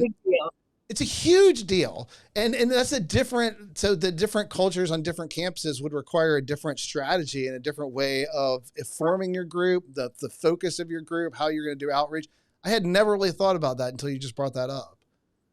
Or even where you're going to do outreach on campus. So I know the school I was at out in Oregon, if you were in the engineering program, you probably never set foot off of this certain like corner of campus, because that's where like all the engineering classes were. And so you have to think about that too. Like, how is my school structured? Because you could table once a week, always in the same place, and not reach 3/4 of your campus because they're not walking that area on campus. They're, elsewhere. So it's like, if you do have Greek life, like especially the sororities, it's surprising how many of the young women are actually pro-life, but don't want to admit it at their sororities. To your point of like when the class says, go here, go there, a lot of them don't. But like if we could reach out to those young women and give them the tools they need to talk to the sisters in their sorority about the issue of abortion, or just advertising the pregnancy center. I mean, that's what's so great. Near so many of the college campuses, there are pregnancy centers that do STD testing as well as pregnancy testing and other things. So it's like, if you understand your campus and how it works, you can really dig in deep and be strategic, because sororities also have, kind of that other side of like, oh, they're party and they're probably like hanging out with the fraternity boys. And so, yeah, if they can begin a relationship with the pregnancy center before they begin a relationship with Planned Parenthood, it might put them on a better path. And so just if you understand all those aspects of your campus, you'll understand, where should I table on campus? Where, what time of the year is going to be the best for impact? What are the smaller subgroups on my campus that if I can create even a small ripple could have a lasting impact on someone's life? Like you were saying how, your son might get up and say something in class and be the only one to bring that point of view forward and maybe push back against an instructor. And you've said this too, like when people ask you about rape, they're asking, are you a good human being who's kind and loving? That's but right. also, Yeah. you've also said, but it's also, there's this conversation you're having, but there's all these people who are listening to it. So Yes. really, you're having a conversation with everyone around you. And I think that's true, when you stand up, in your school during one of your presentations to push back on your instructor. We've had people choose life. Like, I have a high school student who stood up in camp. They started talking about abortion in one of the classes, and she stood up and said, every abortion stops a beating heart and ends a life. And then the teacher like got control of the classroom and like shut it all down because she didn't want to be having the debate on abortion. Yeah. And so years later, someone who was in that class found herself in a crisis pregnancy situation and went, but abortion stops a beating heart and ends a life. So I can't choose abortion. But like Christy, my friend in that moment who said that in her high school class, had no clue that this other girl, Shelly, was going to hear this. And it was going to sow a seed in her heart of like truth, so that when she was faced with, so it's like, you just don't know. Like you might be thinking you're talking to your professor, but you're also talking to everyone around you. Or to your point, when you're tabling, you're having this conversation that's intense about, rape and incest and the exceptions. You are having a conversation with that person, but you're also having that conversation with everyone around you. Yes. So it's like you have these ability to just, multiply your impact if you are strategic in how you're doing things. And it's that earlier point we were talking about when people ask about rape and the idea that an aspect of that is a test of your humanity, right? Outside of the subject of the humanity of the unborn, it's also a test of your humanity as an advocate for this view. Because there is such a successful job oftentimes of framing people who disagree on this issue or advocate for the value of life as wanting to be controlling, dictatorial, theocratic. I mean, we're trying to control, we're angry, we are the bad guys on The Handmaid's Tale. I mean, this weird way that they have successfully framed it is. I years ago, I told somebody the hardest part is going to be when Hollywood stops being squeamish talking about abortion and decides to jump into this thing, because they will frame it, and they will frame it in a way that will be successful within the culture of of making us look a certain way. And I think that we have seen over the last 10 years, they have become more comfortable now. For the longest time, Hollywood and television, they had no interest in discussing abortion, and they kept it hidden as much as they could. But when they felt that they were losing their grip on this, they changed course. And now it's become more a part of the dialogue in movies. And the framing of people who disagree with them in this negative light is a real issue that we have to overcome, because a lot of times what people are most surprised at when you talk to them is that you're not crazy. You're not a monster. You're not weird. You don't want to control women's lives. I mean, it just, and it's fun. It's fun to me to be able to come against those, because I can tell multiple times, both with you guys and through other opportunities to speak when I'm talking to students. And when I start to advocate for positions that have to do with compassion towards human beings and saying that is, to me, that's even more important than you think. And the view that you hold goes against that. And they start to see this not as an angry religious issue, but that you have a reasonable human being standing in front of you whose ultimate goal here is just to treat other human beings better. And that can that's an important thing you can be on your campus as you've developed that kind of mission-minded way of approaching this, that identify my mission. But as a missionary, my concern is not just for the unborn, but it's for the people I'm talking to help them to become better versions of themselves, more moral human beings, people who are more likely to treat other human beings well throughout the course of their life. And to think, as you talked about earlier, in my political life, as I engage with politics for the rest of my life, how will I advocate for positions that value human life and that recognize the importance of human life? And how will I actively work on that? And that's an important part of this, is being a living rebuke or refutation to the characterization of what we are, that's being done oftentimes in the media and by people who want to minimize our impact on the world. We're not crazy. We're not monsters. We're not religious nuts that are trying to control every aspect of your life. We just don't want you to destroy human life because we think it has value. And that extends beyond the embryo or the fetus all the way through human life. We're inclusive. Yeah. We want you to treat more human beings with respect. Not only that, but I think something we really try to focus on too is we also care about women.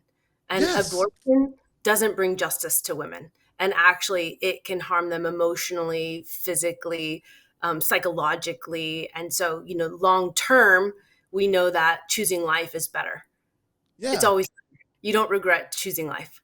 But oftentimes you regret choosing abortion. And so it's that idea of harnessing compassion, because I always say, there are true abortion advocates who really just are, and maybe they've had an abortion. You kind of have to be careful, because sometimes when people are coming at you with their anger, it is because they have their own abortion experience, and there's a lot of hurt there.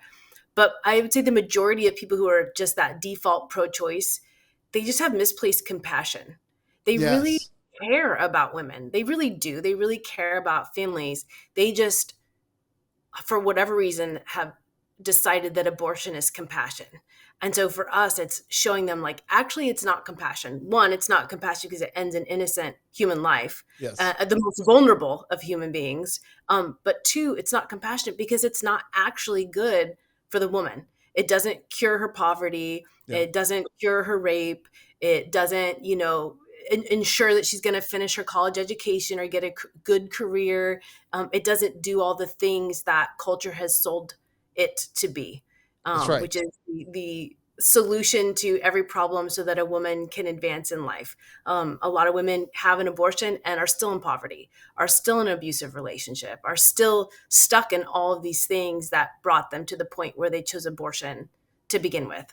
And so real compassion, one, helps her choose life, but then helps her address those underlying issues that brought her to the place where she was even going to consider abortion to begin with. So I think it's helping the college communities and, the culture we're going to launch at large from these campuses, that real compassion addresses the humanity of the child in the womb, but also addresses the humanity of the woman.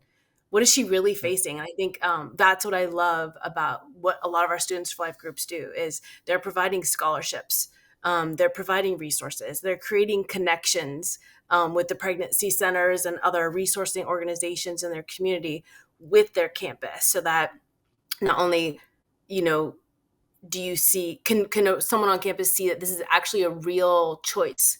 Because I Yeah. think even that is a lie too. This idea like, oh, well, we're just pro-choice. But if you're pro-choice, but you never like really present and give the opportunity to choose life, are you really pro-choice? You Yeah, know? because there's so many resources. That's another thing I've learned from working with you guys over the years.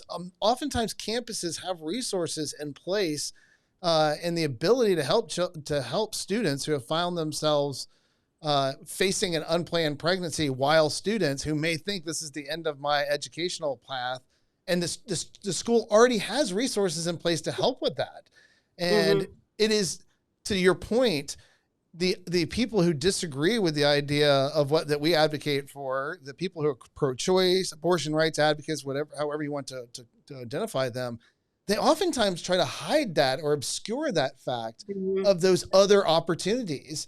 And it's what you said earlier. I love, that's one of the reasons I love talking to you. You give me like phrases that I take with me forever. But what you were saying just a second ago, abortion's not a reset button. It Yeah. doesn't take you from this moment where your life changed and allow you to reset it back to the conditions that existed prior to that. It will come, even if you press that button thinking that you're going to get back to that, you won't. No.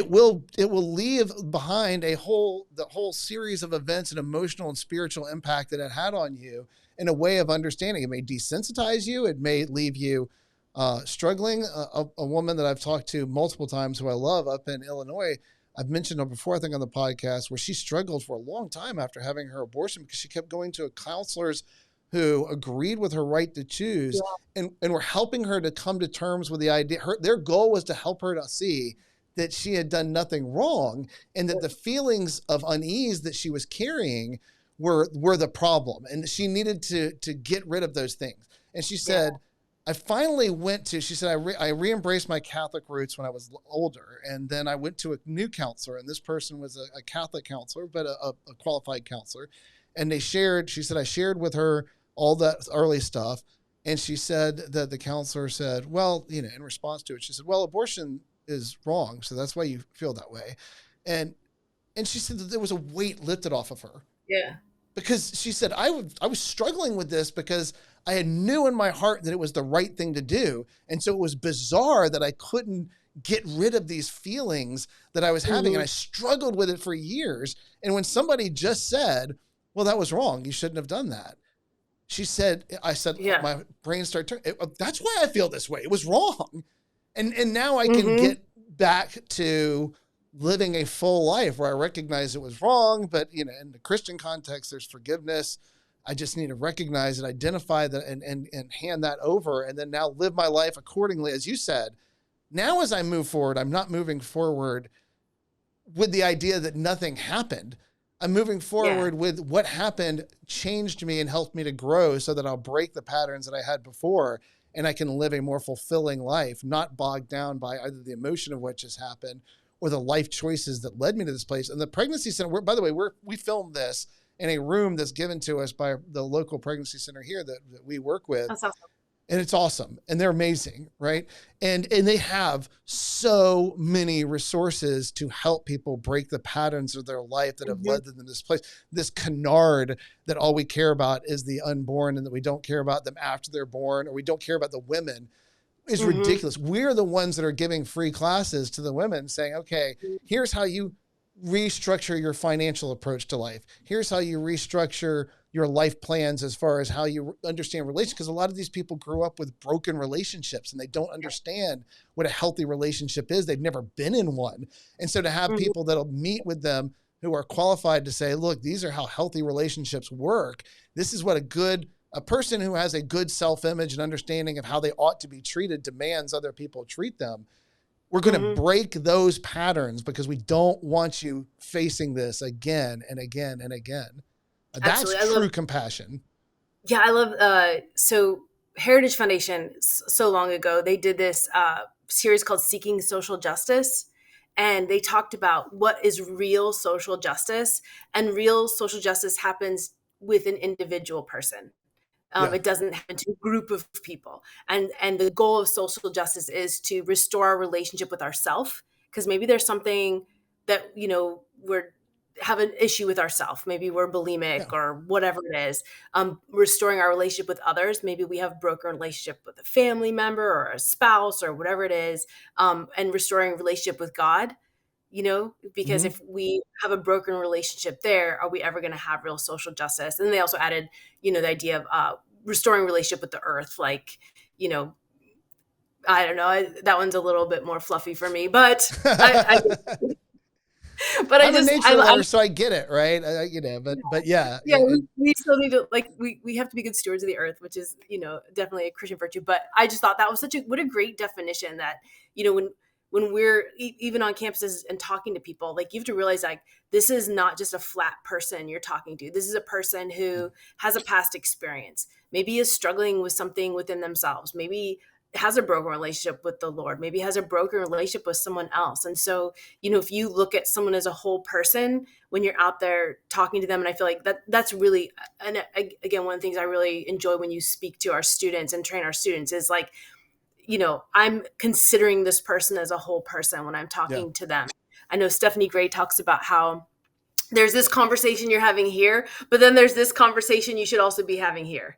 Like, all right, Lord, open my eyes to whatever is going on. And she has a story how she paused because something was getting really heated. And she asked the person, well, do you have a personal story, or have you had a personal situation with abortion that, like, and then it, like, opened up the floodgates, but God just told her pause and ask this question. And so she did. And then it turned into, like, it 180'd the conversation to a place of, like, restoration and healing after an abortion experience. So, like, we're dealing with whole people. And so we have to, like, consider that when we're speaking to them. And also when we're looking at, just going back to the idea of, like, this is your mission field. And so when you identify who are the people you're trying to reach on your campus, but also what are the things that are missing?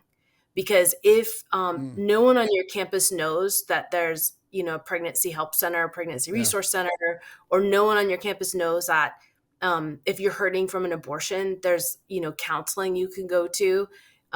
If no one knows that, then that's your job, is to bring that onto campus and bring that awareness onto campus. And maybe you're on a Christian campus and everyone's a Christian, so everyone's pro-life here. Well, but are they activated? And maybe that's, like, what's missing, is that they were like me when I was in high school. I'm very pro-life, but I don't know what to do with it.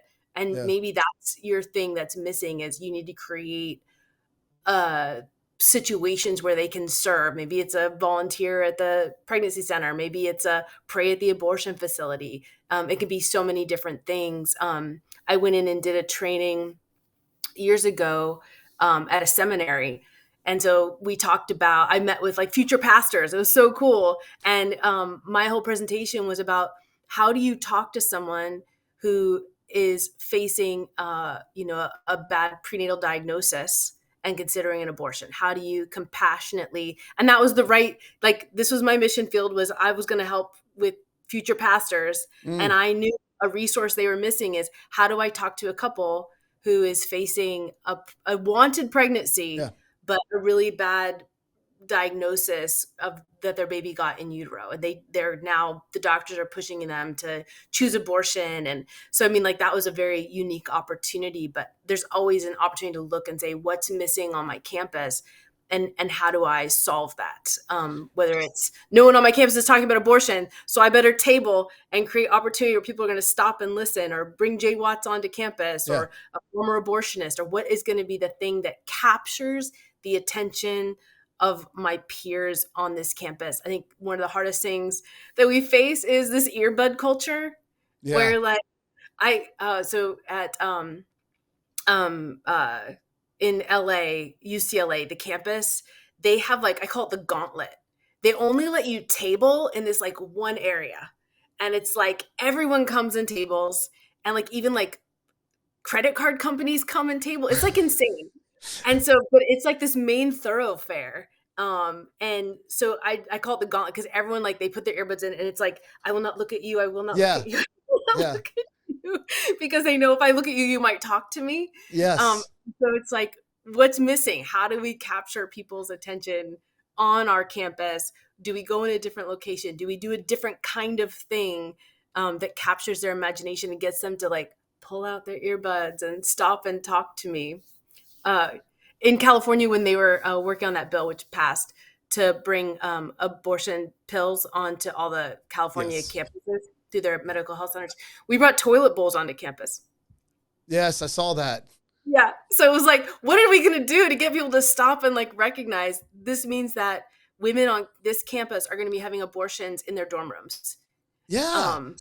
Yeah. And so we were like, let's just. People don't seem to grasp that, right? When we talk about right now, we're moving. It used to be when you and I first started, and I first started working with you guys, I think the statistic was something like 10 or 15% of abortions were medical, like that. Were done by the medical, and then now we're well over 50%, and it's going to become the majority of all abortions in the United States, at an increasing rate, are done, and people don't seem to truly grasp.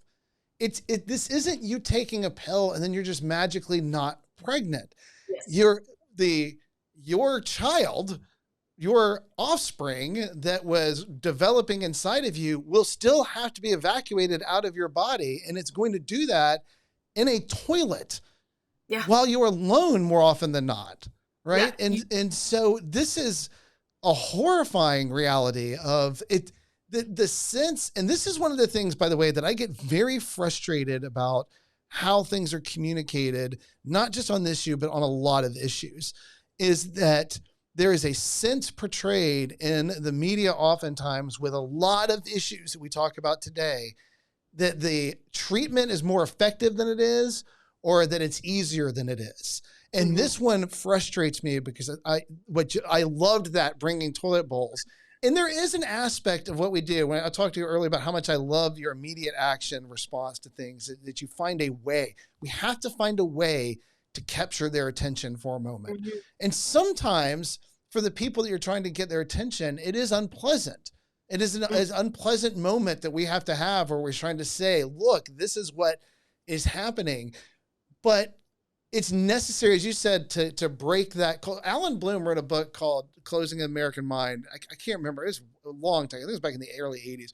But even back then, he was talking about being a professor on campus when the headphones, when we used to have those with the pads on it, when people first started walking around with Walkmans, and how dangerous that was going to be to our relationship to the world around us. Because life as we lived it kept becoming more and more shut off from the experience of the world around us. As I walk through college, he talked about this, that back then we see students walking across their college campus, but they have no interaction with the life on their campus because they have isolated themselves into this world of music and themselves, and they're just looking forward. I was laughing about it when you were saying that because many, many years ago, I did a mission trip to Indonesia. And we were leaving, unlike in the United States, in Indonesia, anytime you left like a UNESCO site or you leave like a national monument, you have to walk through a labyrinth of vendors who have been allowed to set up just out the exit, but not on the grounds. But they're allowed, the government says, we want you there so you can make money. And I warned people, when it was like, if you look at them, you are dead. I mean, if you make eye contact with one of these vendors, you're stuck. They will pursue you.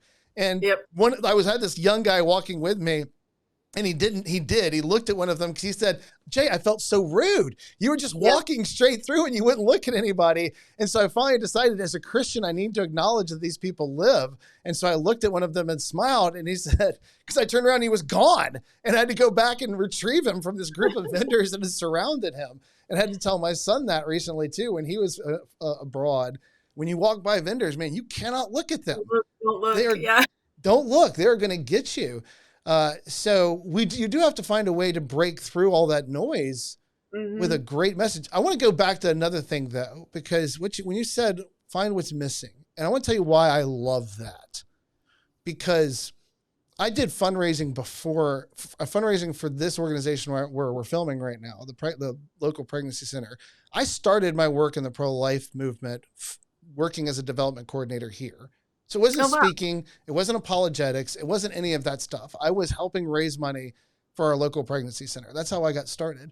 And one of the things that I start when I would look at and try to study how fundraising works at its best, it's a service, right? We're providing, you're connecting people to something that's important to them.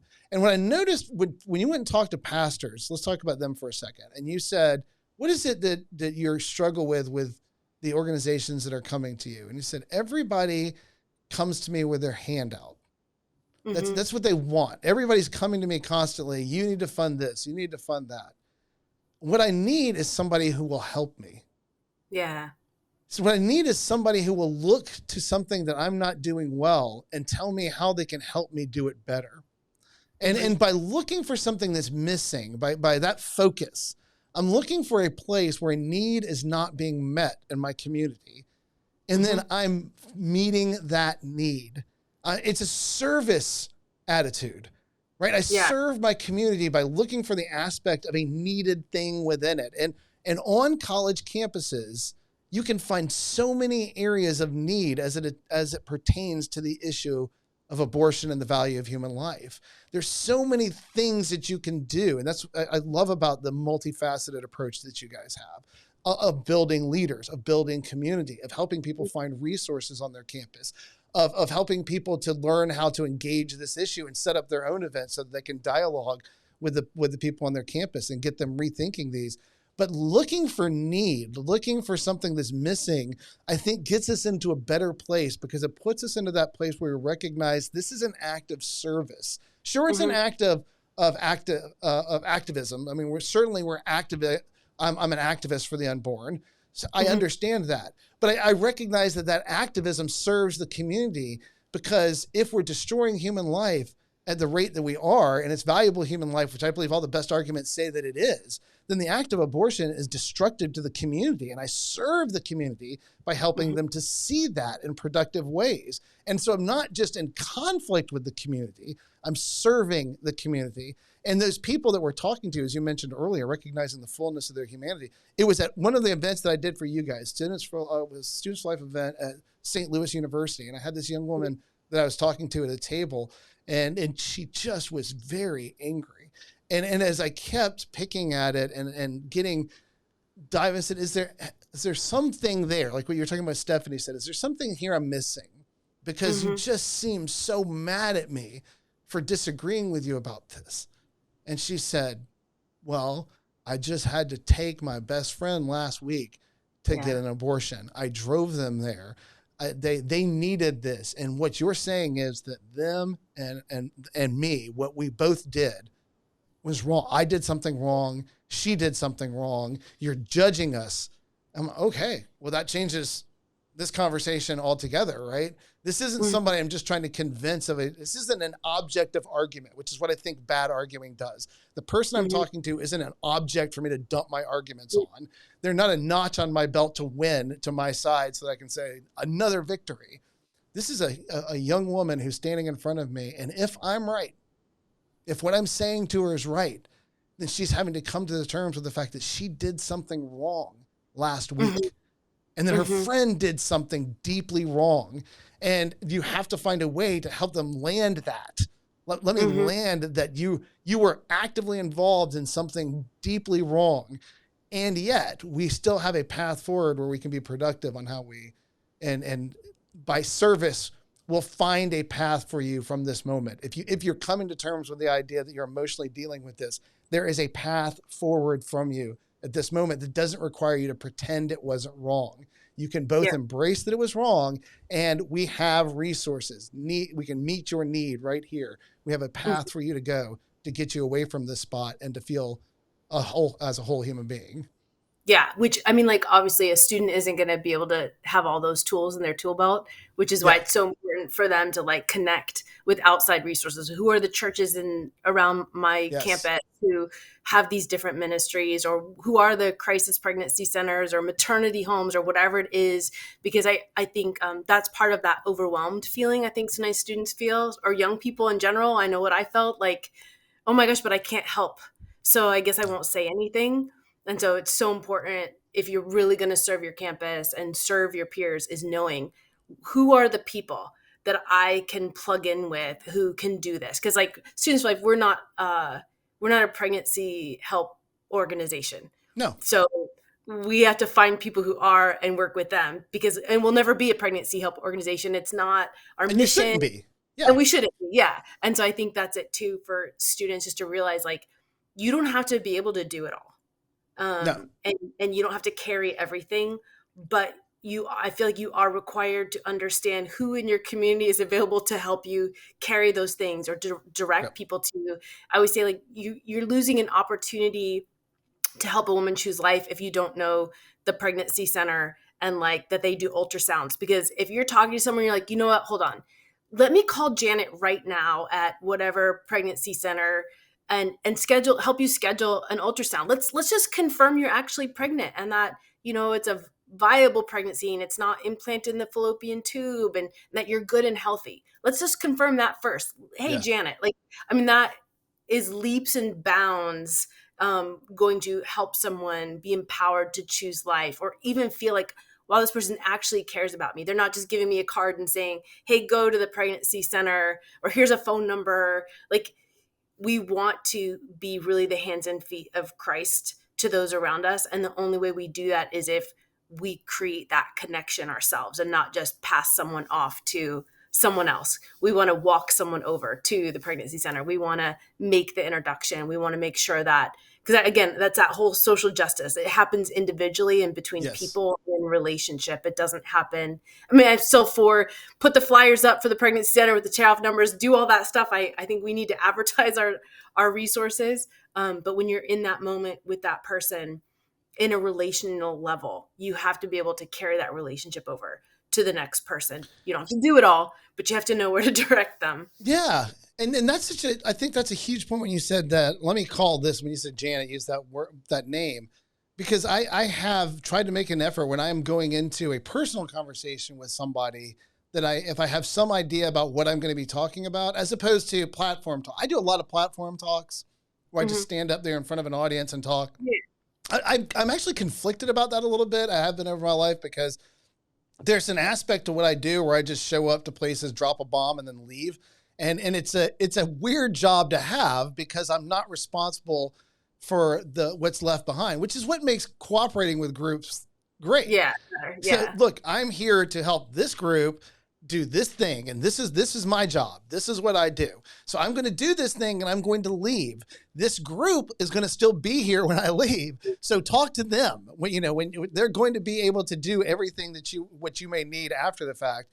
But I know I have gone into conversations with people before where before I went, I called somebody and I said, I'm going to be talking to somebody. If this comes up and they need this help, can I send them to you?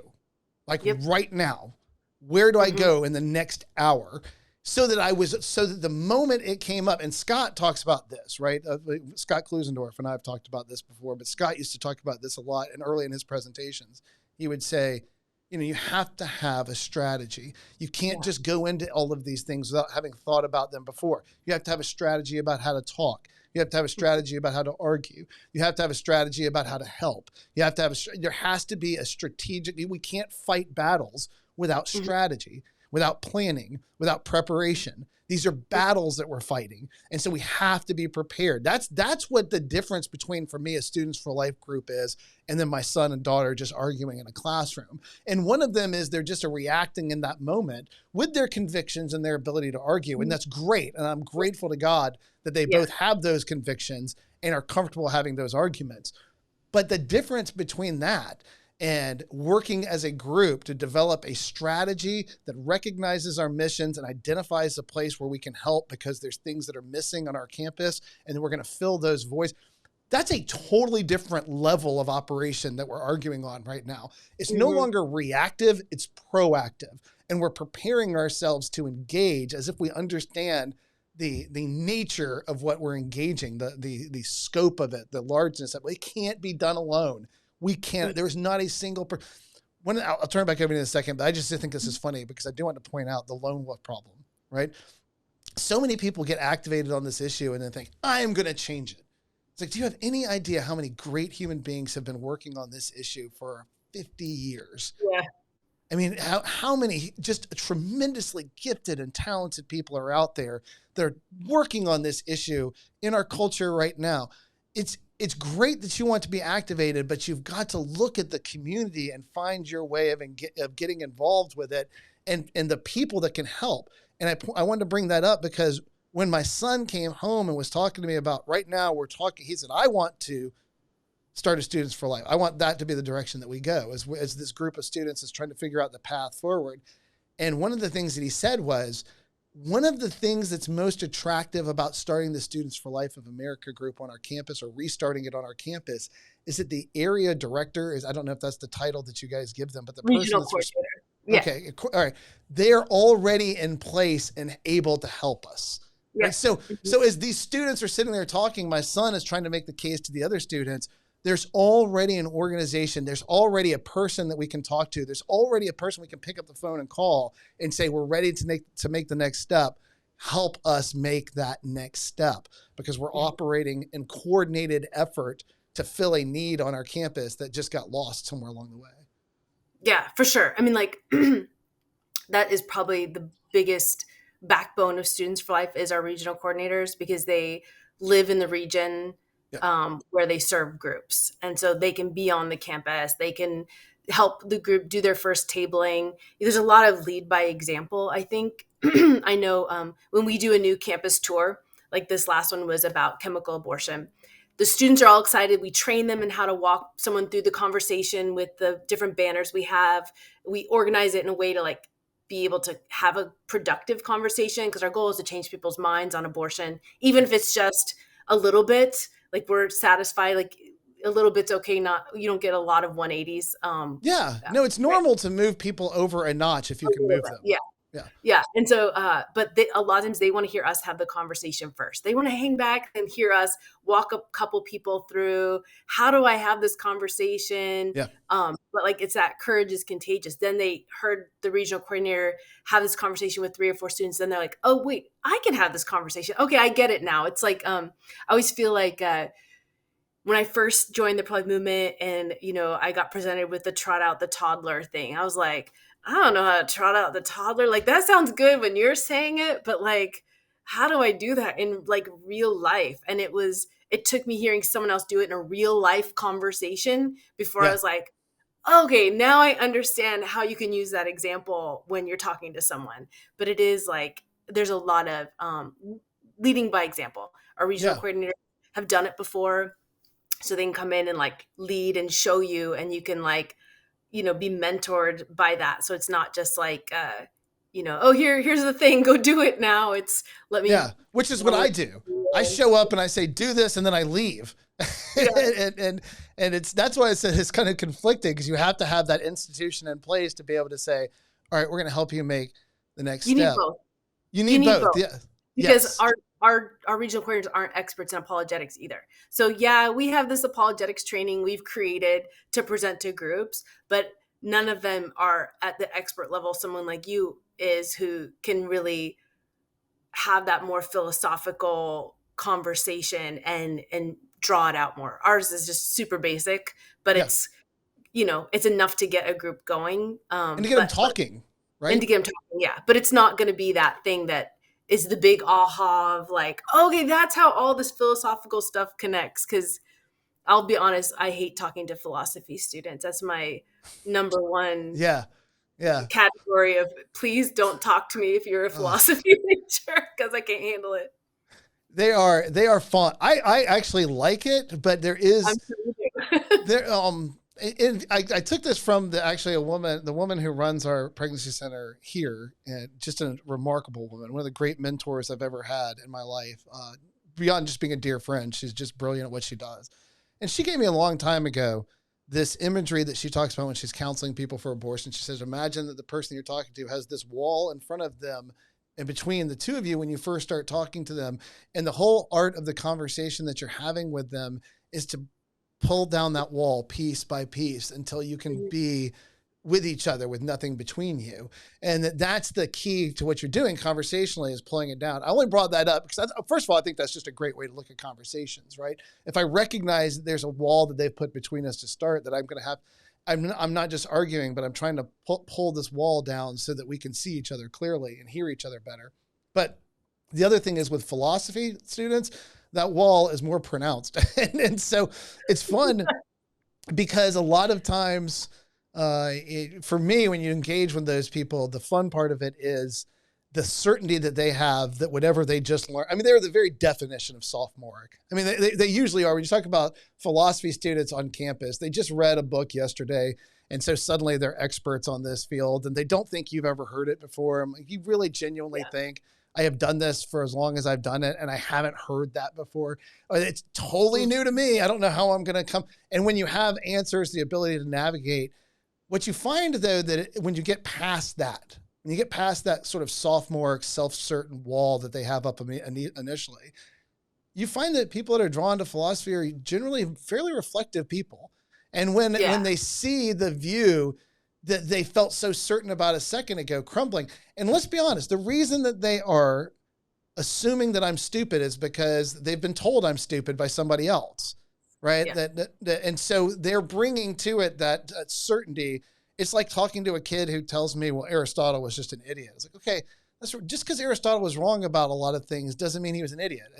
And coming from a 19-year-old, that's a bit much, right? I mean, when you have studied Aristotle for 30 years and understand why he was wrong and what happened about the things that he was wrong about and what things he was probably right about, and you can sort through all of that, then you're, I guess, should have stronger opinions about Aristotle. But for a 19-year-old to tell me Aristotle was an idiot is a little unbecoming. It's like, you don't even understand what Aristotle said.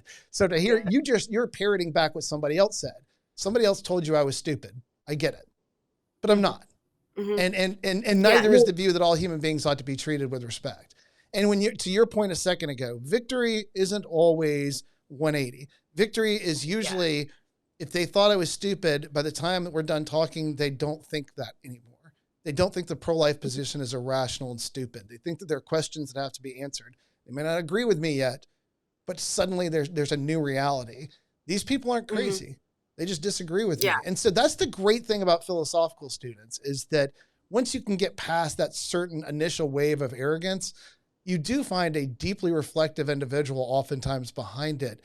And when they realize that there is a world of things that they've just never considered, arguments that they've never heard, and the caricatures they've been given of the people that disagree with them aren't holding any longer, you can suddenly find yourself standing in front of somebody who, I actually find that once you get past that initial wave, they're willing to go further than people who aren't as reflective in a shorter time. You just have more patience than I do. Yeah, well, I'm every bit as difficult and arrogant as them. So it's like talking to my people, right? I mean, they're just, those are my people. I get them. So I'm okay. Let's work right then. It's true of any student. And when you're talking about like the wall, because a lot of students come to you with assumptions about what it means that you're pro-life. Like, oh, it must mean you're Catholic and you hate women so I mean, I guess every time. Or hate sex. Yeah. You hate sex. Or want to control women or whatever it is. So it is true. Like, I like that analogy of tearing down the wall between you, because everyone's coming at you with preconceived notions, assumptions, something they heard about you. Maybe one of the teachers on their campus said, oh, that Students for Life group, blah, blah, blah, blah, blah. And so, they believe it. I think just the last thing I wanted to talk about was about thinking big. Yeah. I think there's a huge fear of failure in our culture, especially with young people. And so sometimes people in their heads have already decided they lost before they began. I don't know. I have a daughter who struggles with anxiety, and she's 17. And she does this whole thing where she goes, oh, that girl over there, she looks really cool. I bet you we like the same music. Like, oh, she dresses really nice. And, I should go over there and like talk to her and like, chat her up, whatever. And then she goes, yeah, but then I'm going to say something stupid. And then she's going to think I'm dumb. And then I'm going to be embarrassed every time I see her thereafter. Yeah. And I feel like it's a really big hurdle, even for our pro-life leader students, this self-talk of, but if I do the thing and then people they're going to reject me or whatever it is. And it's almost like I see this a lot where they talk themselves out of doing the big thing because they're afraid of failing or they're afraid of being rejected. And those are all like legit things. You might fail. You might plan something that really on paper seems like it's going to be the most epic, amazing thing that totally, utterly fails. And that's okay. I always say, like, fail it forward. Like, okay, Yeah. well, this part worked, but this part didn't work. So, and I always tell students, like, keep a track of those things for when you pass the group off to the next set of leaders. Like, don't do that. That really didn't work. So don't try that one again. Fail differently. I always tell my kids, like, I already made that mistake, so you Yes. don't have to. Like, make new ones. But just letting go of that anxiety or that worry, or feeling like, oh, people aren't going to like us on campus. Because honestly, there's going to be people who aren't going to like you on campus no matter what you do. But think big. And I always think, like, crazy but necessary, like the toilets. It was crazy. Like, the regional coordinator who was there at the time in California was like, you seriously want me to go buy a toilet and bring it onto campus? Yes, we do. Yes. And we had so many students, because of that outreach, who were really pro-choice, but were really against the idea of girls having abortions in the dorm rooms by themselves. Like, that, they were aghast. Yeah. That was what was going to happen on their campus. So they signed this petition to, like, to try to block chemical abortion pills being prescribed through their health centers. Like, it was crazy but necessary to, cut through the noise, get them to pay attention, and to get them to see how big it is. Like, some more, like, crazy but big. I always, when I talk to students, I always talk about, like, Noah's Ark. Like, it's never rained before, and we've never seen use for an ark before. We've never seen one, but God said, I'm going to make this ark. And, like, can you imagine people in the community probably thought Noah was, like, the craziest, most insane person, like what we think of a Yeah. major conspiracy theorist right now. Like, oh man, that's just a conspiracy that it's going to rain. Like, it was crazy, but it was necessary. And so I think about our socket to Planned Parenthood. So we had these students on campus that pinned baby socks onto their Yeah. backpack, try to get people to have conversations with them about the preborn. And we were joking, and we said, wouldn't it be amazing to dump a dump truck of baby socks onto the White House lawn to show the president, like, how many babies are aborted? And then we were like, yeah, what if we had a dump truck full of baby socks? And it turned into this thing where we collected enough baby socks to represent the number of babies Planned Parenthood aborts every year. And it was insane. And we drove it we had a box truck with, like, this window on it. We drove it all across the country. That was one of I our remember that. At Virginia Tech. We brought enough baby socks to show how many babies are aborted in one semester on campus. So we took it to their big drum field and or drill field, and put it out, and, like, everyone walks through that field to get to different parts of the campus. And so it was like this huge thing to, like, what is this? What's going on? And just, sometimes it might sound crazy, but it could be the thing that's necessary to get people to stop and unplug and ask the hard questions. Like, the toilet bowl, it really hit and resonated with people in a way that other things just weren't. And so you might have that secret sauce of the think big, new idea that might impact your campus in a way that no one's ever impacted it before. And if you're gonna fail big. I mean, I'm all for it, right? I think that the weird thing, I think it's weird that people are so afraid to try and fail. Because I guess probably because I've failed so many things in my life. I feel like if I didn't do, I would never do anything if I was afraid of it. Even when we started this podcast, I've said this multiple times, but the first time when we got all together, and Lisa and JD, who's in here with me, and we were and I could tell Lisa was really, Lisa was very intense, like, that first time, right, JD? I mean, she wanted it to go right. And I was watching her as she was stressing kind of about the room. And I said, Lisa, this is going to be awful. I mean, this is going to be the worst show we ever make, probably. This is the first one. We're going to be worse at this today, hopefully, than we will ever be at it again. But if we just keep doing it, we're just going to figure out what works and what doesn't. We're going to get better and better and better. And we'll figure it out. But I say this when I coach lacrosse, like, when people show up and I can tell they're nervous, like, the first day these kids show up, I would tell them, there's no reason for you to be nervous. You're going to be terrible at lacrosse today. So let's just get that off the table. You're going to be awful. So let's just be bad and get better. Everything we do. And I know Scott says that his first debate, he was terrible. He's like, the first time I did a debate, it just wasn't great. Right. But it didn't stop me. I just kept going and setting up debate because what we were talking about was so important. Stopping wasn't an option. So we're just going to keep doing this. We're going to keep doing this until we get better at it. And he is so encouraging about that with people when they go out and do a presentation and reach out to him, because a lot of people do. And they'll say, hey, Scott, I did this and it just didn't work. Scott says, great. Like you said, figure out what didn't work. Let's figure out what will work. Let's go back and schedule a new thing and go out and do it again. I think the first time I talked about abortion was so awful.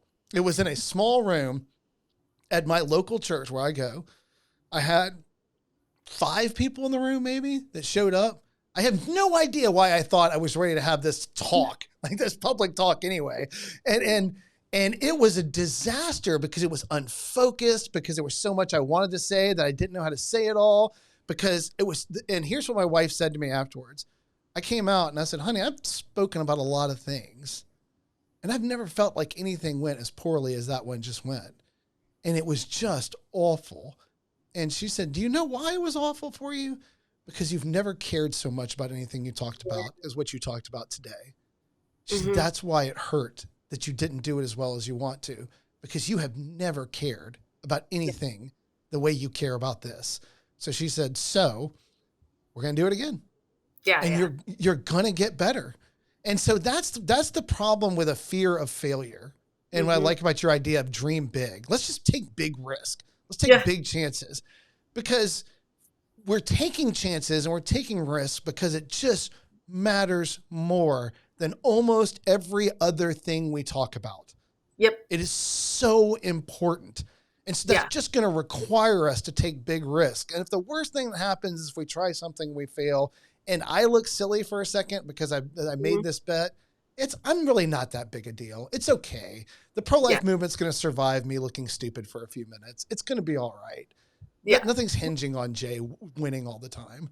The price of not being willing to fail is higher than the price of not being willing to try.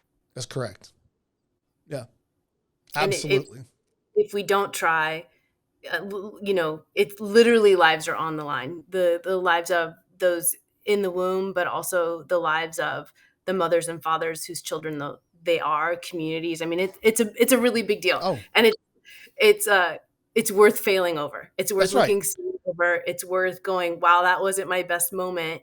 And then you never know what, like, even sometimes events that have failed, like, oh, but actually we did change a few people's minds, and oh, we did do this thing and planted seeds. And I always say, like, in the movement, a lot of us are just seed sowers. We're out there casting our seeds and like hoping that it will, land on fertile soil, or someone else. There'll be another moment of watering or tending it from someone else, because we just can't. We're not responsible for what happens with every single seed that falls, but we're responsible for making sure they are cast and out there, and we're making that effort to spread that message. Yeah, and this is it is the thing that stops people and has always stopped people for years. And I think that the end of Roe v. Wade and the beginning of the Dobbs versus Jackson movement has taken this excuse away. And I've said this in front of audiences a lot over the last year. One of the things that you would hear the most during the Roe v. Wade reign over the country was, there's nothing I can do. Mm-hmm. It's just too big. It's just too huge. And so the importance of, because we've talked about identifying your mission field, we've talked about finding something, an element that's missing, and filling that need in the community that you're trying to reach and impact. But the power of dreaming big is the belief that I can make a difference in some way. And that goes opposite to it's too big for me, right? It is huge. You're right. It's massive, but you can also make a difference. And there's so many different ways that you can. So dare to dream big, to believe, particularly on college campuses, that you can impact your campus, that you can change people's minds, that, and try to figure out that's the important thing, I guess, about short-term goals, in the sense that I have to understand what it looks like when it works. That's an important thing to me in any endeavor that I take. What does success look like here? Because if I have an unreasonable goal that can't be reached, then it's going to impact everything about it, right? I had a guy standing in front of me one time. We're going to end abortion. I said, that's great. How? And he's like, because we want to. I'm like, okay, but how? What are we going to do tomorrow when we wake up? I get your passion. I get your excitement, but I need to know what we're actually going to do tomorrow. But if you give me something we can do, then I'm all for it. So the short-term goals towards those larger goals become vitally important as you strategize. But none of it will work if you don't believe you can change the world around you. And that, I guess that to me is what dreaming big is, right? I can change the world. I have that ability, right? Yep. And our students' life groups are. Our students are changing the world. One conversation at a time, one tabling event at a time, one speaker at a time, one advertising their pregnancy center on campus at a time. Like it's, to your point, the short-term goals that we need to create to meet the overall mission. And if we want to make sure that we talk to 500 of our peers this year on the issue of abortion, then what are the events you got to create? What's, what are the trainings your own students' life group needs to have to be able to have effective conversations, and break those things down? Because if you do that, you do the work of breaking it down and training the people and coming up with the events and opening the opportunities, then you'll have those 500 conversations, mind-changing conversations. And I think part of that too, when you hear me say I can change the world, one thing I was thinking about as you were saying that, and we're almost out of time because I know you got to go. So I'm grateful. I'm going to give you a chance to have your last word right after I say this. But one thing I want to be clear on is the problem that you have when you allow the size of this kind of issue to impact the decisions that you're making about whether to engage it or to try to change the world is that you're seeing globally. Like, when I say you can change the world, I want to be very clear. Your world is probably much smaller than you think it is, right? And so, but at the same time, if you start working in your world, it snowballs in a cooperative effort to change an entire community. So if you just, instead of saying, I'm going to change the United States, I'm going to find a way somehow before I go to bed tonight to positively impact the community in which I live, with the message that all human life ought to be treated with dignity and respect. And then I do that one time a day, some way to do that meaningfully in the world in which I live, then it's going to have compounding effects throughout my community and all around. But I'm not responsible for the global world. Today, I'm responsible for the 16 hours I'm awake, or however long that will be, in the world in which I reside, and that I'm walking in today. And if you're just making efforts every single day to find some way to engage this issue, the impact that you will have will compound throughout your community and other people all around you. And that's what you guys do. So I know you're short on time, so your last word. Yeah. Walk through every door of opportunity that God gives you, whether it's speaking up, in a class, talking to a friend who's considering an abortion, starting a Students for Life group, whatever it is. I just say, walk through that door of opportunity, because you don't know what's going to happen on the other side. And that really, truly, the cost of failure is so minor compared to the cost of not trying at all. And so I think we have to give it our all, look for those opportunities and take advantage of them when they present themselves, because we can't go back in time. All we can do is move ahead forward with, the opportunities and the things that God gives us. Absolutely. The only way to fail is to say nothing. That's the only way to fail. Yeah. Tina, I am so grateful for your generosity with your time. It was so great to see you, to talk to you. It's been a while since we had the opportunity. Hey, just keep doing what you're doing. I'm going to try to get another Students for Life group going as best I can from my end over here in our area. I appreciate it. Thank you, Jay. Have a great day. That is this episode. We thank you so much for joining us. As always, if you want more resources, if you want the ability to access these, go to our website, merelyhumanministries.org. All of the episodes that preceded this are there and available, as well as writings, publications, other podcasts with other organizations. If you enjoy this content, feel free to find our donate page there and to donate either by mail or online to this effort so that we have the resources to continue to do so. Many people have done so, or people have done so already, and I'd like to thank them and thank everybody that's making this possible. Our next episode that we'll be recording, we'll have our guest Christopher Tollefson, who is the co-author of 2 books, The Way of Medicine, which looks at the way that we practice medicine philosophically, understand the difference of the relationship between the patients and the doctors and our commitments. And it's just an incredible book, but also Embryo that he wrote with Robert George. And so he's going to come on. Our center part of our discussion will be on the way of medicine, but we're also going to be touching on issues with Embryo. That will be our next podcast. But for today, thank you, Tina Whittington, for joining us. Thank you for listening. And we appreciate everything and have a great day.